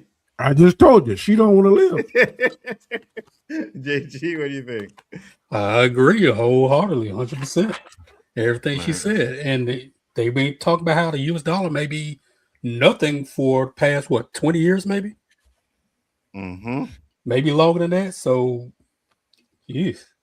But if I was the Venezuelan people, which since Trump's already installing her as the interim president now. I don't know about you want this shit? We become U.S. citizens. What were you gonna say? That's Danny? what I would do. You don't watch that Bitcoin. I don't see a lot of people don't understand that. Oh my gosh. I don't. But that's gonna come up. Something I don't know how. I don't quite understand it. It's tricky. So I'll be watching that. What she's saying sound like it makes sense. I'm not a person that deals in finance and that kind of stuff, but from a common sense, just listen to what she's saying. It sounds like it makes a lot of sense. 100. That Bitcoin, that scares me. Bitcoin is like monetary AI. I don't understand it. Hey, listen, I'll tell you this, man. I wish I would have got it because I heard about Bitcoin when it was like less than $1. And I was like, whatever, digital currency, it's not going to fly. Boy, I wish I would have invested in that. Now, I checked it today. One Bitcoin is worth $124,000. Good Lord. Yeah. I wish, Roberto, what? I wish if I go back in time, I would invest in Amazon. Oh, 100%. 100%. You know what? Nerdman's in the chat. Nerdman, you were the one that told me to invest in Nvidia, and I didn't do it. But how is your stock in that going? Because I seen a video the other day where Nvidia created this new chip for car driving now, which they're going to be rolling out pretty much soon. So if you have stocks in Nvidia, that's going to blow up when that chip comes out. Because sooner or later, every car is going to have that, right? But, ooh. Roberto, what were your thoughts on the video? Scary. It is, ain't it? Because as much as she's dropping facts, nothing's going to come of it. And then Trump is just going to continue to take over pretty much the world. GreenLand, Cuba, like he's going for everybody, bro. Like, I don't know, man. That's, ugh. Well, I will say this: since I have family in Cuba, he can take that shit. It's rough out there. I'm for real. It's rough out there, bro. Yeah, no, I for sure, 100%. I know a lot of times we talk about how. I agree. Trump is a motherfucker. I can't stand the guy. But a lot of times, to certain people in those situations, enemy of my enemy is my friend. Right? Just like, you know, when he's sending National Guards into these cities. What did I say? I don't like the guy, but sending them is going to help a little more safer to send their ass home. Yeah, but there's always a bigger plan. People think it's help. Bro, there's always going to be a bigger plan, but sometimes you just got to. Sometimes you got to play the game, man. Sometimes you just got to play it. Yeah, but you're going to lose. That's the problem. It's been proven time and time again. This guy only does for himself. So when he's doing something that you think but the thing is good, like he screwed Venezuela. Yes, he made it look like he's doing them a favor because that guy's a tyrant, but his means and the reason for him doing it has nothing to do with that guy. He's just we know that. That's not what I'm getting at. What I'm saying is a lot of these people, they're losing anyway. Yeah. So what do they have to do? Where can they go? I'd rather see a revolution. They fucking storm the palace, get this guy out, true. Yeah, I agree. Let somebody righteous, and the country, grows. I'll say this to JG because you're saying they're losing anyways. You're right? But when you lose more than you have to give, which is what is going to happen, you know what I mean? You're going to take a country that's pretty much struggling already to the point where they're going to be called a failed state. You know what I mean? If they're not called that already. So it's going to get a lot worse. If you think it's bad, it's like, yeah, he's doing something. He sent people over there. They may liberate it for now, but when they leave, you may have like what happened with Iran and those places, right? Iraq. Rougher. They're going to have a rougher. You're going to have another person in power, like ISIS took over, and they're going to have to deal with stuff like that. So even though it may seem like, oh, it's working out, yeah, he's going to help these people now, but in the long run, those people are going to suffer. That's what the problem is. I never said he's going to help them. I said, according to them, their mindset is probably we're losing anyway. Who else do we have to turn to? I'm saying that's what they are probably thinking. I don't live there. I don't know this situation. All I know is what two people that I know of have told me about the stuff that their families have dealt with. I can only go off of that. No, I got you. Now, is Trump going to turn like me and Machado said, hey, I'm still president. He's been saying that this whole time, but he's going to go on trial. I'm still president. So what if all this is just a smokescreen, just a show? Machado goes back. Yeah, well, I'm not saying it's going to happen. I'm just saying hypothetically speaking. So the only way I could see that happening is if he decides to play ball with America. You know what I mean? Like, hey, if you play ball with America, we'll let you go back and do this, but you got to play ball, Exactly. And what is Trump always saying? He always saying the word deal. He's always about making deals. Mm-hmm. What deal can I put myself in the best position possible? Trump, like we've all said, Trump don't care about anybody else. Nobody else. He don't care about Venezuela. He don't care about Colombia. He don't care about Cuba. What's the other one? Greenland. He wants power, control. That's all 100%. He's about. 100%. But I know that, you see, and here's another thing too, and I'm going to try and find the post too, because I know that it's like, oh yeah, the Venezuelan people, they're celebrating in the streets and they're happy, but when you see a video from actual people in Venezuela, they're protesting. right? They're not sitting there happy. They're actually protesting it, and they're switching it to make it seem like everybody in Venezuela is happy with what's happening. I'm gonna try and find a video. I think I have it here somewhere. So that's is it this one? Yeah, I think it's this one. Let me show this. I'll show this one real quick. Let me move this for a second. This is the video. For the next few weeks, the U.S. media is going to tell you over and over again that the Venezuelan people support the overthrow of their own government. So let me explain to you why that's bullshit and how they lie about this. Certainly scenes of elation here this morning, Peter. Some people telling us they were out here as early as around 2 a.m. as that news started to come. Certainly scenes of elation here, Peter. We've got about 4 people jumping in a circle at a gas station. This crowd may seem small, but in terms of CIA money, they are mighty. Meanwhile, the streets of Venezuela actually look like this, as thousands of people are going out and protesting in favor of the government and against U.S. intervention. But the U.S. media and clowns like this will never show you a glimpse of that. What they do is pay people to condemn the government and then film them, usually zoomed in so you can't see how small the crowd is, and then tell you that everybody in Venezuela supports the U.S. invading their own country. But let's look at the actual polling data, shall we? 90% of Venezuelans rejected U.S. intervention and said that Venezuela should be defended by any means necessary. That is what the vast majority of their country believes. The only ones who want it overthrown are the traitors and sellouts who are taking CIA or NED money. And the U.S. has dumped millions of dollars into Venezuela to try and create these bad actors. Meanwhile, the pro-government protesters who get hidden by the U.S. media aren't being paid anything. They just don't want their country to be invaded. But this is how they manipulate the narrative in order to herd you like cattle into supporting another war. They also told us that the people in Iraq would support the overthrow of Saddam, and that was another lie. So turn off the mainstream media and go organize. Down with the U.S. empire. Yeah. As bad, Go ahead. As bad as Netanyahu is making it for Israelis, Trump is making it for Americans. I agree because America is going to be hated all around the world for some things if they're not already. Yeah. JG, you were going to say something? You're not sure about the video? No, I'm sure about it because I'm sure there's a percentage that are opposed to it. There's going to be a percentage that are for it. There's going to be that percentage that are undecided. They don't know what's going to happen. So when I see somebody put in a poll like 90% of that, I'm like, where'd you get those numbers from, bro? Like, where are you getting these facts and numbers from, right? Because remember, during the election, there were polls saying such percentage of people are for Trump when that really wasn't the case. They'll take 10 people, poll them, and say 8 out of those 10 are for Trump. And they like, well, 80% of people are for Trump. That's not always true. So, but every time somebody throws numbers out there, I'm always kind of skeptical.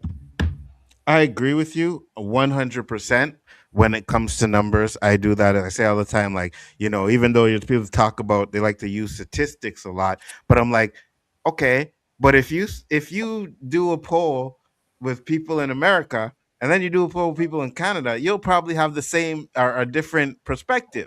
You know what I mean? Sure. So it's like, for me, statistics, you have to be able to poll everybody to get the exact specifics. You know what I mean? Like, I don't understand when they be like these presidential approval polls. Exactly. Because I've been voting for the past 30-something years. Ain't somebody ever asked me whether or not I like the president or not. I ain't seen nothing come to my house saying exactly what the president doing, yes or no. I don't even see it pop up on any of my social media. Exactly.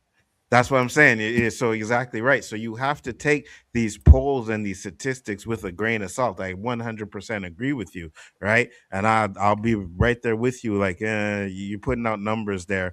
Give us a link to where we can go and look these numbers up ourselves, right? And that too, again, like another thing too. If you really want to know, We just got to do our research. You know what I mean? I'm not gonna say I've done it, but if you really want to know, you got. If you're saying like, oh, I'm not sure about those numbers, you know what? Look it up, search it out for yourself, and then you can make a decision on that. But I'm like you, just putting out numbers out there. Have that because the more they turn in this digital stuff, 100%, Danny. They can rewrite. Maybe not for our generation or the next generation, but 2 or 3 generations down the road, whoever's in control can change that digital format to fit whatever narrative they want, and there's no kind of hard copy stuff to dispute that. And that's exactly why they are trying to get rid of physical media, right? Because everything now is going to be digital. And if you have, like, for example, my Xbox, right? The minute the 2K server goes down, I can't play 2K no more. You know what I mean? I bought this game, and 10 years from now, I cannot go back and say I'm going to go play 2K. Because if they take it off the server, even if you get a hard drive, they take it off the server, you can't play it, right? I'll have the little icon there for it, but this game is no longer on the server. You can't play it no more, right? So that's what if you download it, like if you burn a copy of it, you can't play it? You can't burn a copy of it. Wow. You can't burn a copy of it. So the minute physical media is completely done, you are at the mercy of them. It's the same thing with movies, right? So you better, once that game come out, you better run to the store and get it. And get the physical copy. You don't own the game, you own the right to play it. Yes, exactly. You own the right to play it. You do not own the game. So the minute they decide that, this game doesn't have enough players on it anymore, they shut the servers down. They can even take it off of Game Pass or whatever they're using to put on there. Take it off of there. You can never access the game again. You know what I mean? And that's what they're doing with physical media. That's why you see DVDs and all of that. It's like, no, buy it digital, get digital. Because one, it saves them money that they don't have distributors. They don't have to make the DVDs anymore. They just put it online. So whatever money they make from it is a 110% profit. They get everything from it. And that's where it's going. Sooner or later, everything's going to be digital, and you're not going to own jack shit. It's crazy. Oh, no. Everything's like what they call live service now, and it's like you're leasing games now, right? Yeah. It's like you said, rich get rich, poor get poor. 100%. Let's see what Nerdman had to say in these chats here. Let's go back up here. Said, Daniel, I said, other countries will start selling off their U.S. dollars to bring Trump to heel. Other countries hold a lot of U.S. dollars. Selling them off all at once could hurt the U.S. Carney kicked that off last time he started talking about taking over GreenLand. It affects bond prices and the U.S. ability to finance their debt. But here's the funny thing, right? And I'm going to say this too about Carney, because before he got elected, he was talking a lot of, oh yeah, I'm going to go at Trump and we're going to put the tariffs on Trump and Trump. This is that. We're not going to back down. To be honest with you, I don't hear about fucking Canada having tariffs on the U.S. anymore. Like, what the fuck? Where did all that talk go? Bro, it's like the New York mayor. The mayor of New York. Let's see him a fat check. Pretty much. Just like that mayor of New York. He talked all that trash. And then you having a meeting with him, which, of course, you should. But you got to realize he don't have the power to do a lot of stuff that he wants to do. Exactly. So he has to go to Trump, bend the knee, do what he got. So it's a lot of stuff just talk. What can I say? Like a rap beef. Everything you gotta say got to be true. What can I say to make you favor what I'm saying to vote for me? Oh, right. Doug Ford is one of our another prime minister. Can't remember where he's the prime minister of. He was talking a lot of ish too. No, we're gonna cut off the hydro and we're gonna do all of this and Trump this and that, and all of a sudden, like, where's all that talk now? The U.S. still has the tariffs on Canada. What tariffs do we have on the U.S.? You know what I mean? And you guys did all of this talking to get into power, and he got into power, and you did absolutely nothing. We should have learned that from when Trump got elected. Remember Obama, those guys were talking all that trash, and what they doing? They keep caca together. Like, what? Yeah. You talk all that trash to me. We ain't cool no more after that. We're not talking. We're not gonna be cool. Not Michelle. Facts. Michelle didn't go to the inauguration. Oh yeah, Michelle wasn't going. Which was good. Doug Ford's just a premier. He's He's not the prime minister. Like, no, I know. Carney has the power. He put out that commercial that got Trump all pissed off. Yeah. So I've seen Doug Ford has more balls than Carney. That's what I'm saying. But at the same time, Roberto, like, where is this talk now? You know what I mean? Like, because he would do what I would do, Nzo. What does Nzo like? Oh, Nzo likes weed, Jordans, games, and some other stuff I'm not gonna say on here. Let's send him a whole truck of all that stuff. I'm just saying, it was like all this hydro talk. We're gonna cut off the power to the U.S. and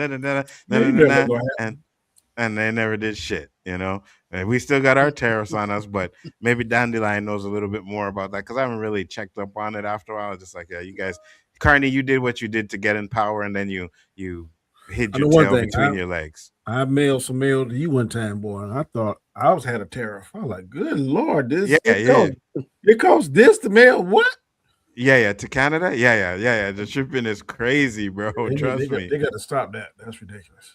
It is crazy. Stocks to look out for: super microcomputers. I'll send you more info later on. So there's a few good ones set to be parabolic, possibly in 2026.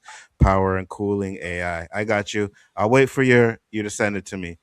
The Venezuela's regime is cracking down on actual protests. People feel like they have to act upset about the kidnapping to avoid seeming to support it. I got you. Of course, like there were actually lists. I'm sorry. Go ahead, Dan. I understand. One thing I did see, they got some kind of what's the word I want to use? I guess parameter protectors against AI, because I was trying to do a finger thumbnail for us. I wanted me, you, and Chris in like a Doom's armor, looking down at like defeat of heroes, and I put it in Chat GPT, and it's like, we can't do this because of You know who will do that for you though? Gronk. The X one. The X one, the X one will do it for you. The X one will probably be able to put you in like doomsday gear and stuff like that. Sora, the one that I use, Sora, the newest app that came out that I had, I was like, hey, everybody get Sora. That one, if I try to take any dead celebrity and make a video with it, no problem. But as long as they alive, And I tried to be like, oh, give me a superhero look that kind of looked like, I said Hulk or something like that, and it said no, copyright infringement. They couldn't do it. So there's some that will do it, and there's some that won't. Yeah, Chat GPT kind of got reworded a certain way. Like I want me in the style of green cape and armor. They got to explain what it looks like. Yeah, that's kind of a workaround. Yeah. In short, we actually don't know what people in Venezuela really think one way or another. Absolutely. Nerdman said, bro, spitting facts. Said, watch when China snatches Taiwan and says it's because they're selling drugs to our kids. I will laugh my ass off. Yeah, hey, trust me. Go ahead. What was that British rapper I told you, and I thought it was fire, and you said you didn't care for it? Do you remember the name of that one? I don't remember the name, but I remember the video you were talking about. Remember the name of the song? No, I don't. I wish that would be crazy. Canadians pay those tariffs. Our boycott of the U.S. products is way more efficient. That we're doing, the boycott of the U.S. products, but there's still U.S. products in the shelf, right? It's just up to you to whether you decide if you want to buy the product or not. Now, one thing I will say is the Jordans haven't went up yet, so I'm good, right? But the shoes haven't went up yet, so I thought they would go up, but they haven't went up. They're still the same prices, so I'm good on there. You know, tariffs on the U.S. are paid by Canadians. I'm fine that they are gone. Carney is working to diversify our market access to other countries. He's heading to China this week. Yeah, that he is doing 100%. I can actually tell you, gas is going down here. It's going down. Yeah. Gases went down in a few places in Toronto, I think, too, as well. Man, but not Quebec is still high. Where I'm at, it's like $2.12, man. That's what mine was when I went. Yep. Oh yeah, that's unheard of. Since the 90s, maybe. It said by refusing to travel to the U.S. and not buying U.S. products is way better than having tariffs. U.S. doesn't change tariffs on customer items, so we remove them from those. I got you. Maybe just or Chester P. Danny, they are okay. Maybe just or Chester P. Danny, they are fire UKMCs. I remember you watching it with Onzo, I think. It's possible. I don't remember if Danny sent it to me in a text or on a stream, but I think it was more of a text than anything. And it was a long time ago, and I can't go back and look through all of them texts to figure it out. Did you see what Eric Spears said about British rappers? Oh, that had me rolling. Yeah. I did. Oh, that had me rolling. And I think about Nerman all the time when I see that. Now, one more thing I want to ask you guys before we go. I want to get your opinion on this, right? Because I heard that Netflix is now trying to get podcasters. So they're trying to do podcasting on the Netflix app. Charlemagne the God is already signed up with Netflix. And then what they're saying is that sooner or later that you won't even be able to get those Breakfast Club videos on YouTube anymore. It's all going to go to Netflix. What are you guys' thoughts about Netflix trying to get into anymore anyway? I don't either. If it's a show I want to, if it's a show I want to see, then I'll go to Netflix to see it. But it got to be something I want to see, and the Breakfast Club is not nothing I want to see. Same here. I give you a prime example. Back in the day, like when it was Skip and Shannon. Oh yeah, I would get Netflix to see them because I was into it. But now there's only a few. There's only a few people that if I didn't already have Netflix, I'd pay money to get Netflix to see. But interesting. I don't know. I find it hard to see myself watching a podcast on Netflix. You know what I mean? But here's the thing. Netflix, if you want to pay the O.O.C. or the Rewind or whatever shows we got to go on your platform, 100% we will take that money. Oh, yeah. Absolutely. We will take that money. You know? I was on the way to work today, and I think this is crazy. Like if you're a brand like Steve Harvey or Michael Jordan, but like Kevin Hart just signed some crazy, I think $1 billion deal or something where this company can use his name any way they want. They have that he trademarked his name and his brand. So if they got a Kevin Hart cereal, they can get it stuff and he'll get the proceeds. And then if you watch the video on Club Shay Shay, I think T-Pain did something like that too. He sold this one company. It's a lifetime contract. Anything he makes or he has made, they have ownership to it. And they gave him like a crazy amount of money. It was like 9 figures. He was saying, "Damn, 8 figures, 8 figures." Like it's crazy. I'm like, so you want to sell your name and your brand? I don't know, man. It's kind of iffy because then you're on you got to be careful with what you say. That's what I think was Corey Holcomb was talking about. That's where I saw the video where he's talking about it, right? And he said, you know, the people that will get those brand deals are the safe ones. You know what I mean? The ones that ain't gonna go out there and say, you know, say bad stuff, say stuff like that, you know. So they're ones that will basically stick to the program. And I'll say this too, as much as I'm like, I don't know about this, but at least maybe now it'll free up YouTube for smaller content creators. You know what I mean? Get these big guys off of there now, like Shannon Sharp and all of these guys and First Take. And put them all on Netflix. Let them get off of the platform anyways. They make enough money. They don't need to be on damn Netflix, on YouTube. It seems like it's so they can level the playing field for the smaller channels because there's enough money out there to share. But I mean, you in order to do it, man, you got to like live, eat, drink, sleep videos to, and then it's not unfair. There was a time when I think we all were seeing a little bit uptick in the subscribers and viewers, and then they changed the algorithm. Yeah, 100%. 100%. And that's what a lot of people talk about. It's like, oh, you know, we got to figure out the algorithm and this and that and stuff like that. But if YouTube really wanted to push your content, they would push it, right? But they have all of these big YouTubers, these celebrities that are on there now, and of course they're going to push their content. I'm like, these guys have so much opportunity to make money in other ways, but they see YouTube as a gold mine. Yep, it is. It's a gold mine. You know what I mean? It's a fucking gold mine. It reminds me of the McRib. Like when things get slow, Uh-huh. I think when sales get slow, then they'll bring out the McRib. And I got a couple of partners that I work at. They lose their mind whenever the McRib is back on the doggone McDonald's menu, and then they'll do it for like 2 months, and then they'll cut it. And I mean, they're like fiending for it. Man, I'm gonna get my McRib, but it wasn't. That's like y'all going crazy over something that looked like camel meat. I ain't never had one. I don't. Me neither. Me neither.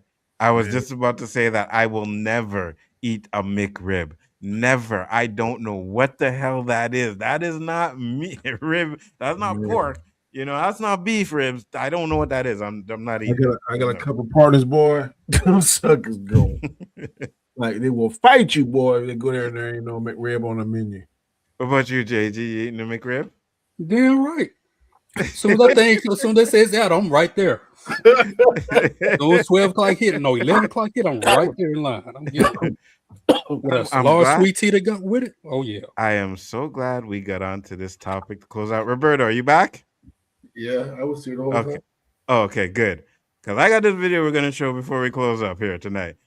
This is for you Americans, all right? Oh, Lord. I'm scared about this one. Yeah, you should be, Donnie.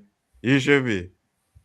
Because for me, this is a no for every single thing on this video here. Watch this.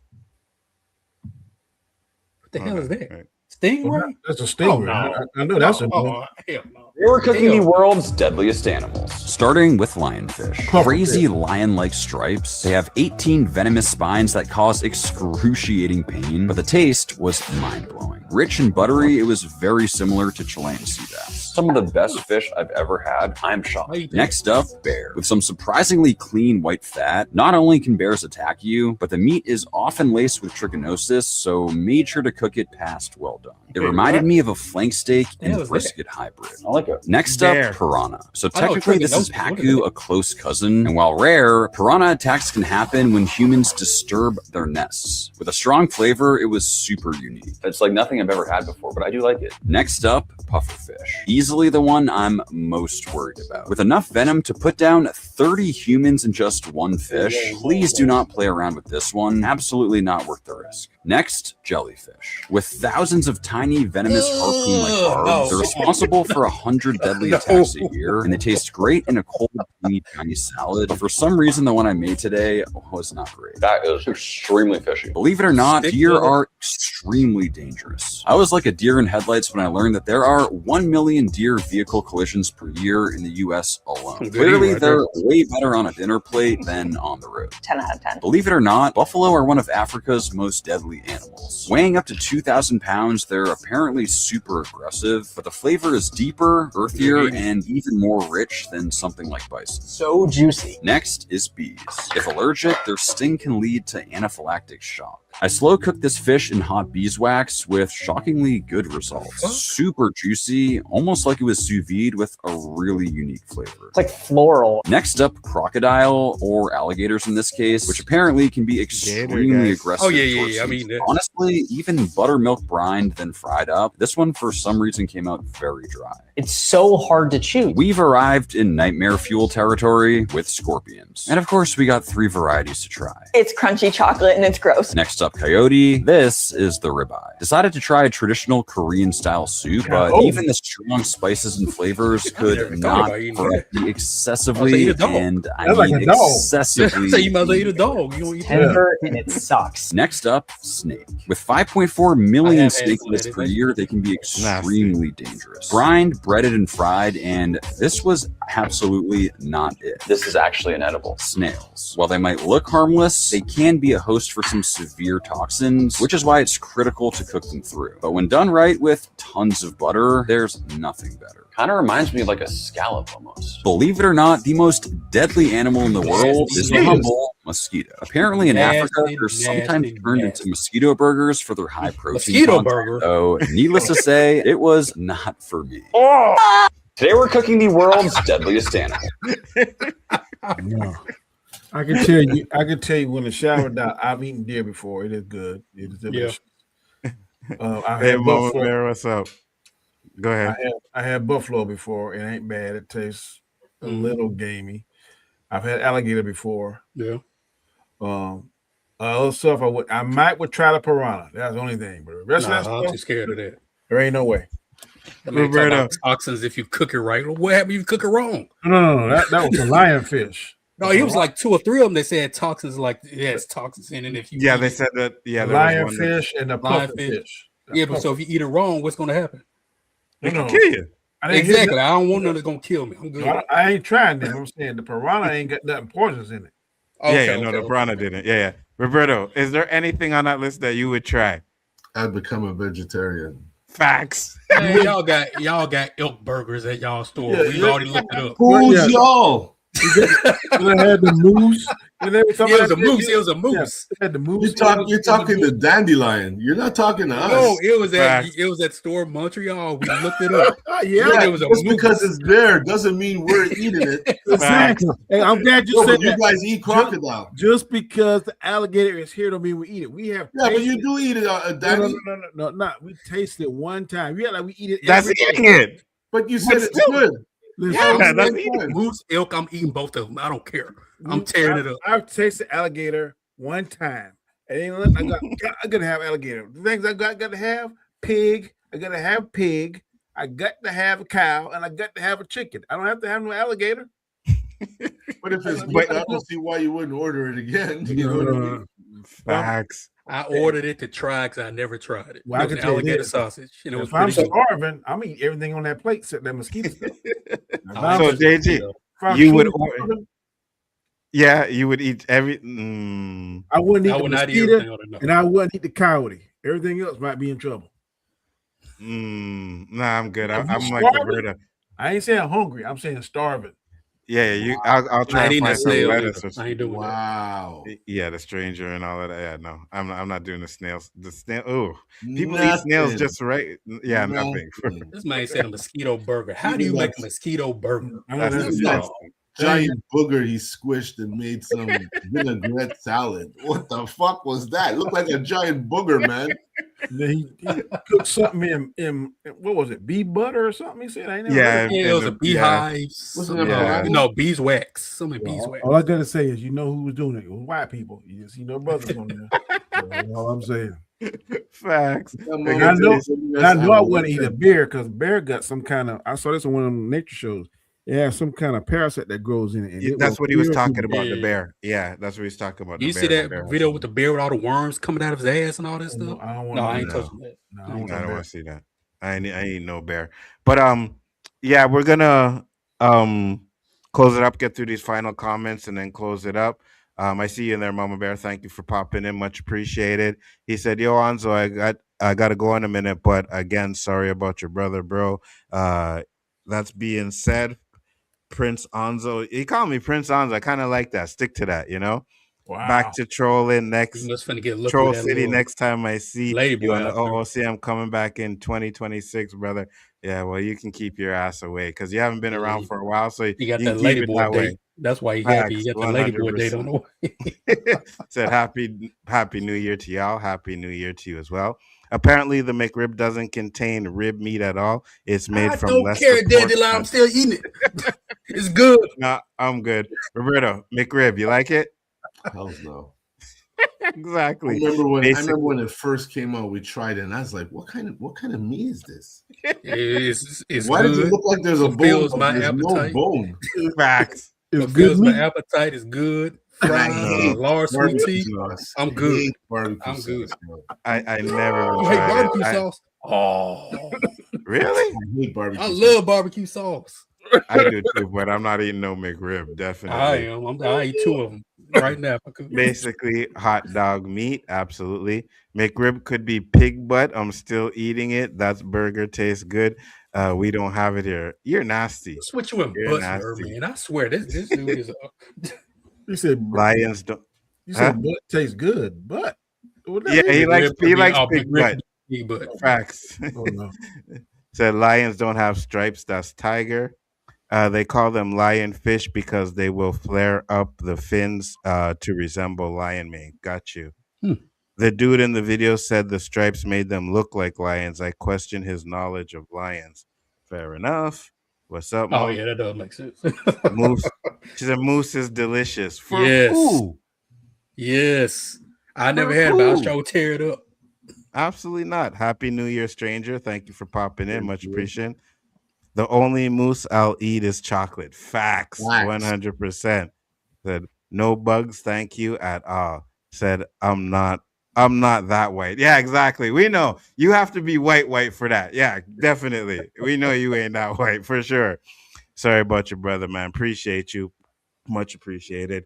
Said mystery meat, and my dad used to call the McRib a McRat on a bun. They never blinked. You know what? It could be. That's some good rap. It could be.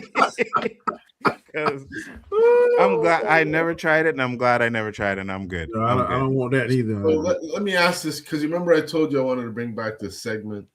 Oh yeah. Yes. We got one. I know it's a little late for it, but we can ponder this to the next show.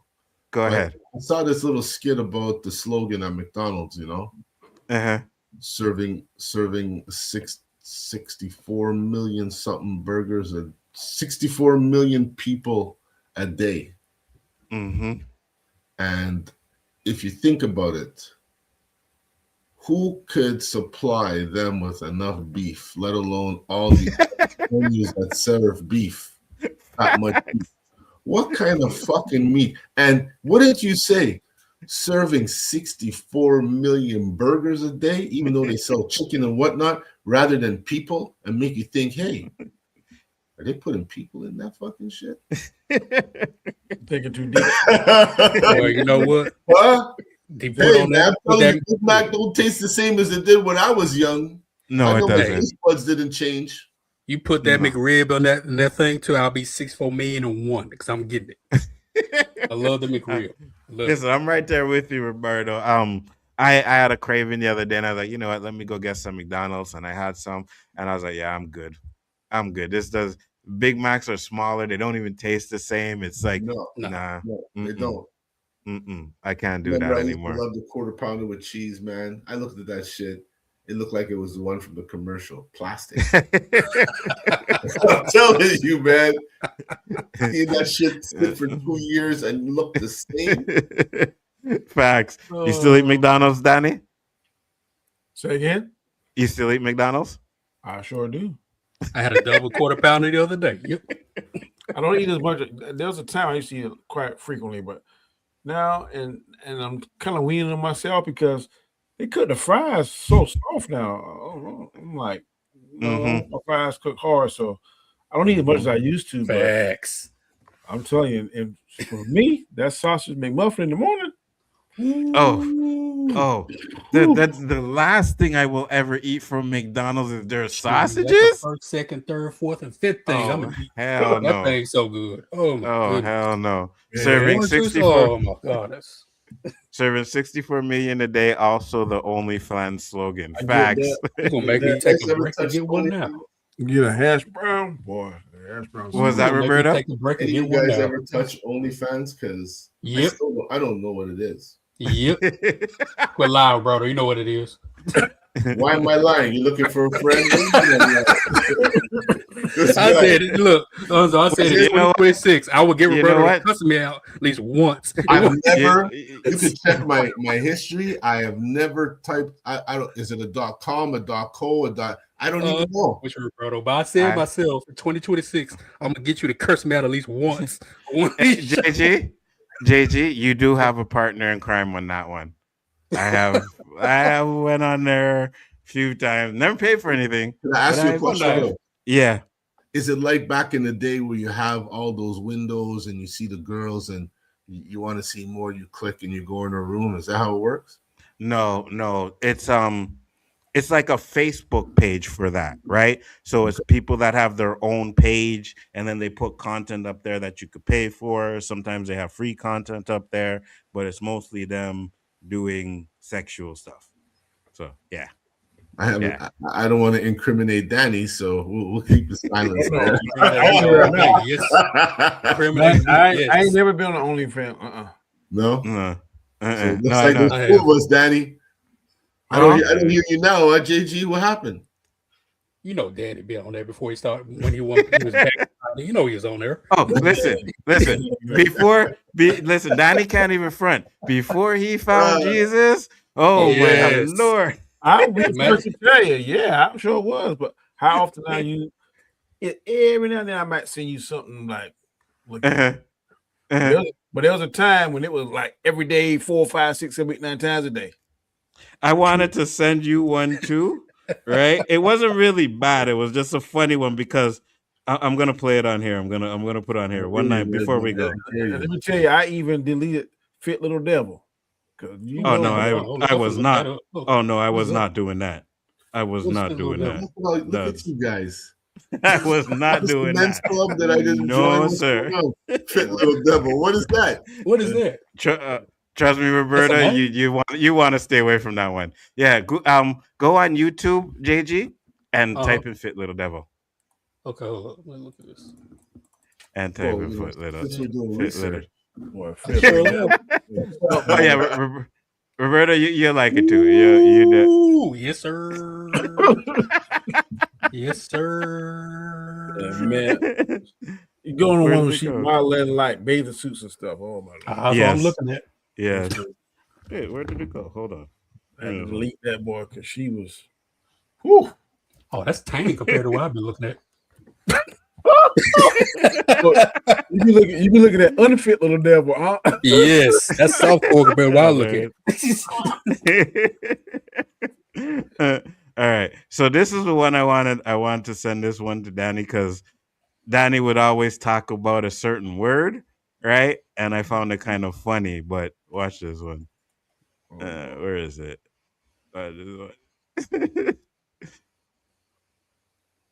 Hold on, let me bring it up. Hopefully it comes up. Later, Dandelion. There we go. Later, Dandelion. Have a good one. Yep. Hold on. Listen to this. Papacito, mi amor, Sí. mi rey, Sí. mi gordo. Oh, wait, hold on. Watch the video. Watch it. Yes.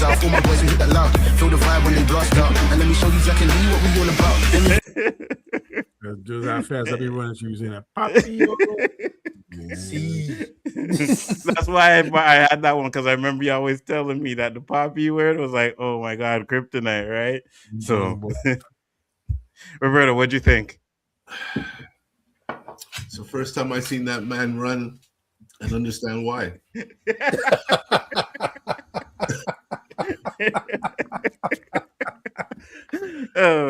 Guys, we've been on here for a minute now. Thank you everybody for popping in. We are going to close it up. Mike, what's up? He popped in and I just got to play this real quick, or this what he said here. He said, hey fellas, NJG. We can't even get off on a good start, Mike. We can't even get off on a good start. He said, I hope JG nonsense has been kept to a minimum tonight. Yeah, it has been. It has been. Said, yo, she's tight. Might have to get OnlyFans account. First off, that wasn't an OnlyFans one. It was just a parody video I seen. But I'll send it to you later, JG. The profile isn't too bad, though. I'm just going to say that. Oh, one. yeah, for sure. Yeah, for sure. I'll send it to you later. Danny, tell the people where they can find you, sir. You can find me on my channel, Road to Wisdom, on Mondays and Fridays. Also, you can find me on Wednesdays on a show called The Hangout and Sundays on Storms Live. And occasionally, like I did tonight, I pop in on these good, fine young gentlemen. So, fantastic show, man. Enjoyed it. Appreciate it. Roberto. Hold on, man. I had to drink this beer too fast. Hold on. No problem. Another change in the Big Six. So let me ask you this: a cold beer is good in the winter as it is in the summer? When you're in a warm room, yes, it is, my friend.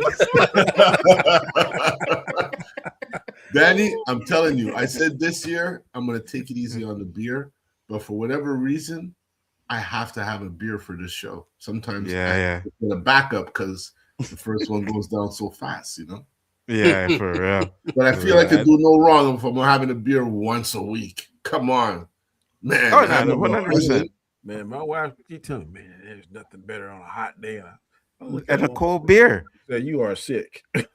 No, your wife is absolutely right, especially when it's so cold, like you have the like kind of frost on the bottle type of thing. Oh yeah, bro. Oh, I'd rather 100%. a cold mug because Danny, cold mug too. Yeah. They've been lying to us all the time. They say when you pour beer that you shouldn't have the froth come up. Mm-hmm. You're supposed to tilt the glass on a certain angle and pour the beer to avoid the froth.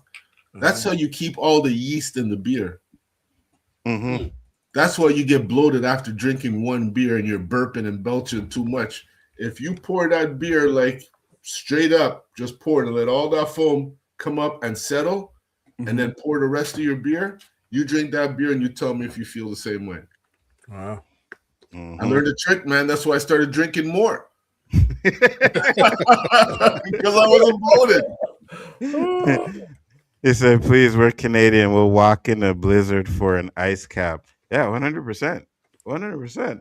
Trust me, even though we don't like it, we'll still do it if we have to. Canada all day, every day, bro. I walk to the SQDC in a storm. That's about it. Yeah, I do that too. Because, when you're staying home, you need some entertainment. Oh, 100%. If you don't get the alcohol, you got to have that puff. You see, these guys like to drink. Roberto likes to have his beer, but I need to make sure I got my little joint rolled up for the show. Don't get it twisted, Nzo. I know. All beer. Yeah. I said your beer. I know you like to have one beer, two beer. I'm just saying I'm like me and I know you smoke before the show, but I like to smoke while I'm doing the show. You know what I mean? So you're a soldier like that. 100%. You done know. Tell the people where they can find you, Roberto. Wednesday nights right here with my boys them, Big Afford Entertainment, JG Shaolin Terrific, and our very special guest, Mr. Danny Graham. Always welcome on the show, getting shit off our chest live like we do. And seeing as that we're closing it up, I'm going to close it out with this before JG goes in. Thank you, everybody, because I am the back-to-back Fantasy League champion again, and I won the fantasy pool in our football picks. So 2 for 2 I this wanted year. to tell him he's the commissioner in both. So hold on. Need I say more? No. We ain't gonna do that because when we did the picks, right? I made sure that I always had my picks before you guys sent them to me. Now I won't lie, I may have changed one in the last week, but that was about it. Any other time I stuck with the guns. I put my picks before you guys, and then I put you guys' picks in there. And the last week, I might have made a little adjustment to one of my picks that I had in there originally, just for security purposes. Year ever. I know. I know. I gave up week 8. I'm done. You saw I gave up, man. I stopped sending in my picks. Yeah, you stopped. I was like, Roberto, send your picks. He's like, nah, I'm good, bro. And I was like, okay, just at least send these ones. He sent those ones the week after. I got nothing. Yeah, he was like, hey. I was in it, and then I said, I gotta catch Chris. I'm gonna take a few Wildcat picks. And I was actually winning those games, and they lost tight games. Those were deflating, yo. And then I saw I'm in second to last place with JG. Man, fuck this shit, man. I was like, no way, man. No way. Not worth dragging me. The one thing you don't want to be is down there with JG, because since JG's always been in last place. Yep. Like every year, JG's in last place. So hopefully next year, JG, you take it seriously, because now money. I took it seriously. All these games they were close. They were right at the end. Man, JG, you missed all kinds of games, and I was only 2 ahead of you. I don't even know who's going to the Super Bowl this year. It ain't even. I don't know. No. Steelers. But yeah, it was a horrible season. But next year we're using the app, so there'll be no did this and that. That we're using the app. You don't get your picks in there by game time. I can't change it because the app is gonna do that. So let's be honest. It's only Chris coming with all these storylines. Oh, 100%. 100%. We don't need to say we all. We 100%. Yeah. The last couple times I said, man, don't say nothing. You know what I mean? That he did. I said, don't say nothing. I knew he was gonna miss them games Saturday. I knew it. Actually, he didn't though. That's what surprised me. Right now, I could have said the first one he gave was like 10 minutes late, and I could have canceled and said, "You're late," but I let it go through. You know, it was only 10 minutes. But I wouldn't have gave him nothing. Well, when we did, you're 1 second late. That's why we're using the app. That's how gonna be next year. That boy. Yes, that's why we're using the app. At 101, you're locked out, buddy. Facts. Eventually, I need a face for everyone. Oh, you will get that. No problem. What are you talking about? I don't know about JG. I ain't showing nothing. Well, nobody likes JG anyway, so don't worry about that. JG. I tell you what, somebody donate $50 now, I'll put my face on there. Wow. Boo. Oh, yeah. All right. And I'll make sure JG gets his cut of that. Just notice I said cut. All right, because this is Big Report Entertainment Channel. This is Big Report Entertainment Channel. JG will get the money, but I'm taking a cut. You know what I'm saying? I'm just saying. Take us home, JG. JG Shaolin Terrific, the undefeated, undisputed final boss of the third six championship Shaolin. Wee! Shout out Jim Kelly, martial artist, film actor, black guy for those who didn't know. Thank you all for tuning in for this another Fire and Brimstone live O.O.C. on Wednesday night with the host Nzo, aka the Abbott, the Osiris of the Sheet.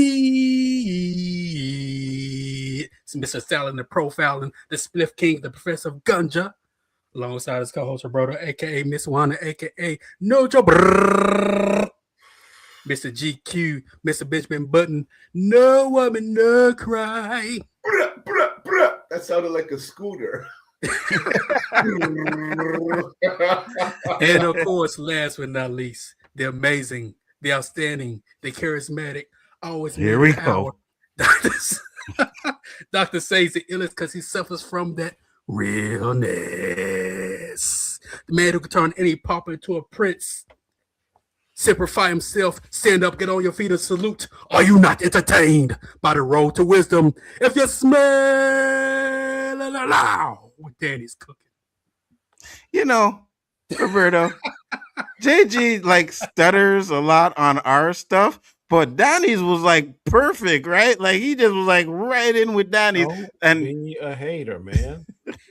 Man, he gave me a scooter for a machine gun. Okay, you know what? Next week, whole new intros. Whole new intros next week. And practices so I don't stutter. You know what I mean? Thank you, everybody, for popping in. Much appreciated. It's good to be back, and we will be back next week. Facts, 100%. Listen, regardless of the fun we make at JG, like you ain't getting that from nowhere else. You know what I mean? That's the hype man over here, right? Yeah, so yeah. we appreciate you doing that. The longest. I mean, that Danny sponsored us. You know, he adopted us, so he has no choice to take care of his children. But JG, of all the people that has come true, you've lasted the longest. Yep. And I have to say you're the most appreciated, brother. Yep. Facts.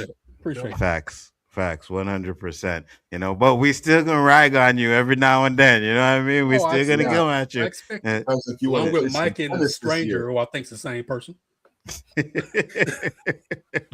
Guys, we are outie. Oh, and by the way, just to say this, all you conformity gate people out there, where's Stranger Things? Where's the Stranger? What? Conformity gate. So yeah, conformity gate. I'm like, what? Conformity gate. Everybody was like breaking it down. They're like, oh, we're getting this secret episode on the 7th, and there was no episode. So yeah, let things just end and die and let it end. Let it go. Facts. With that being said, guys, peace, love, and hair grease, and we will see you on the next one. Peace.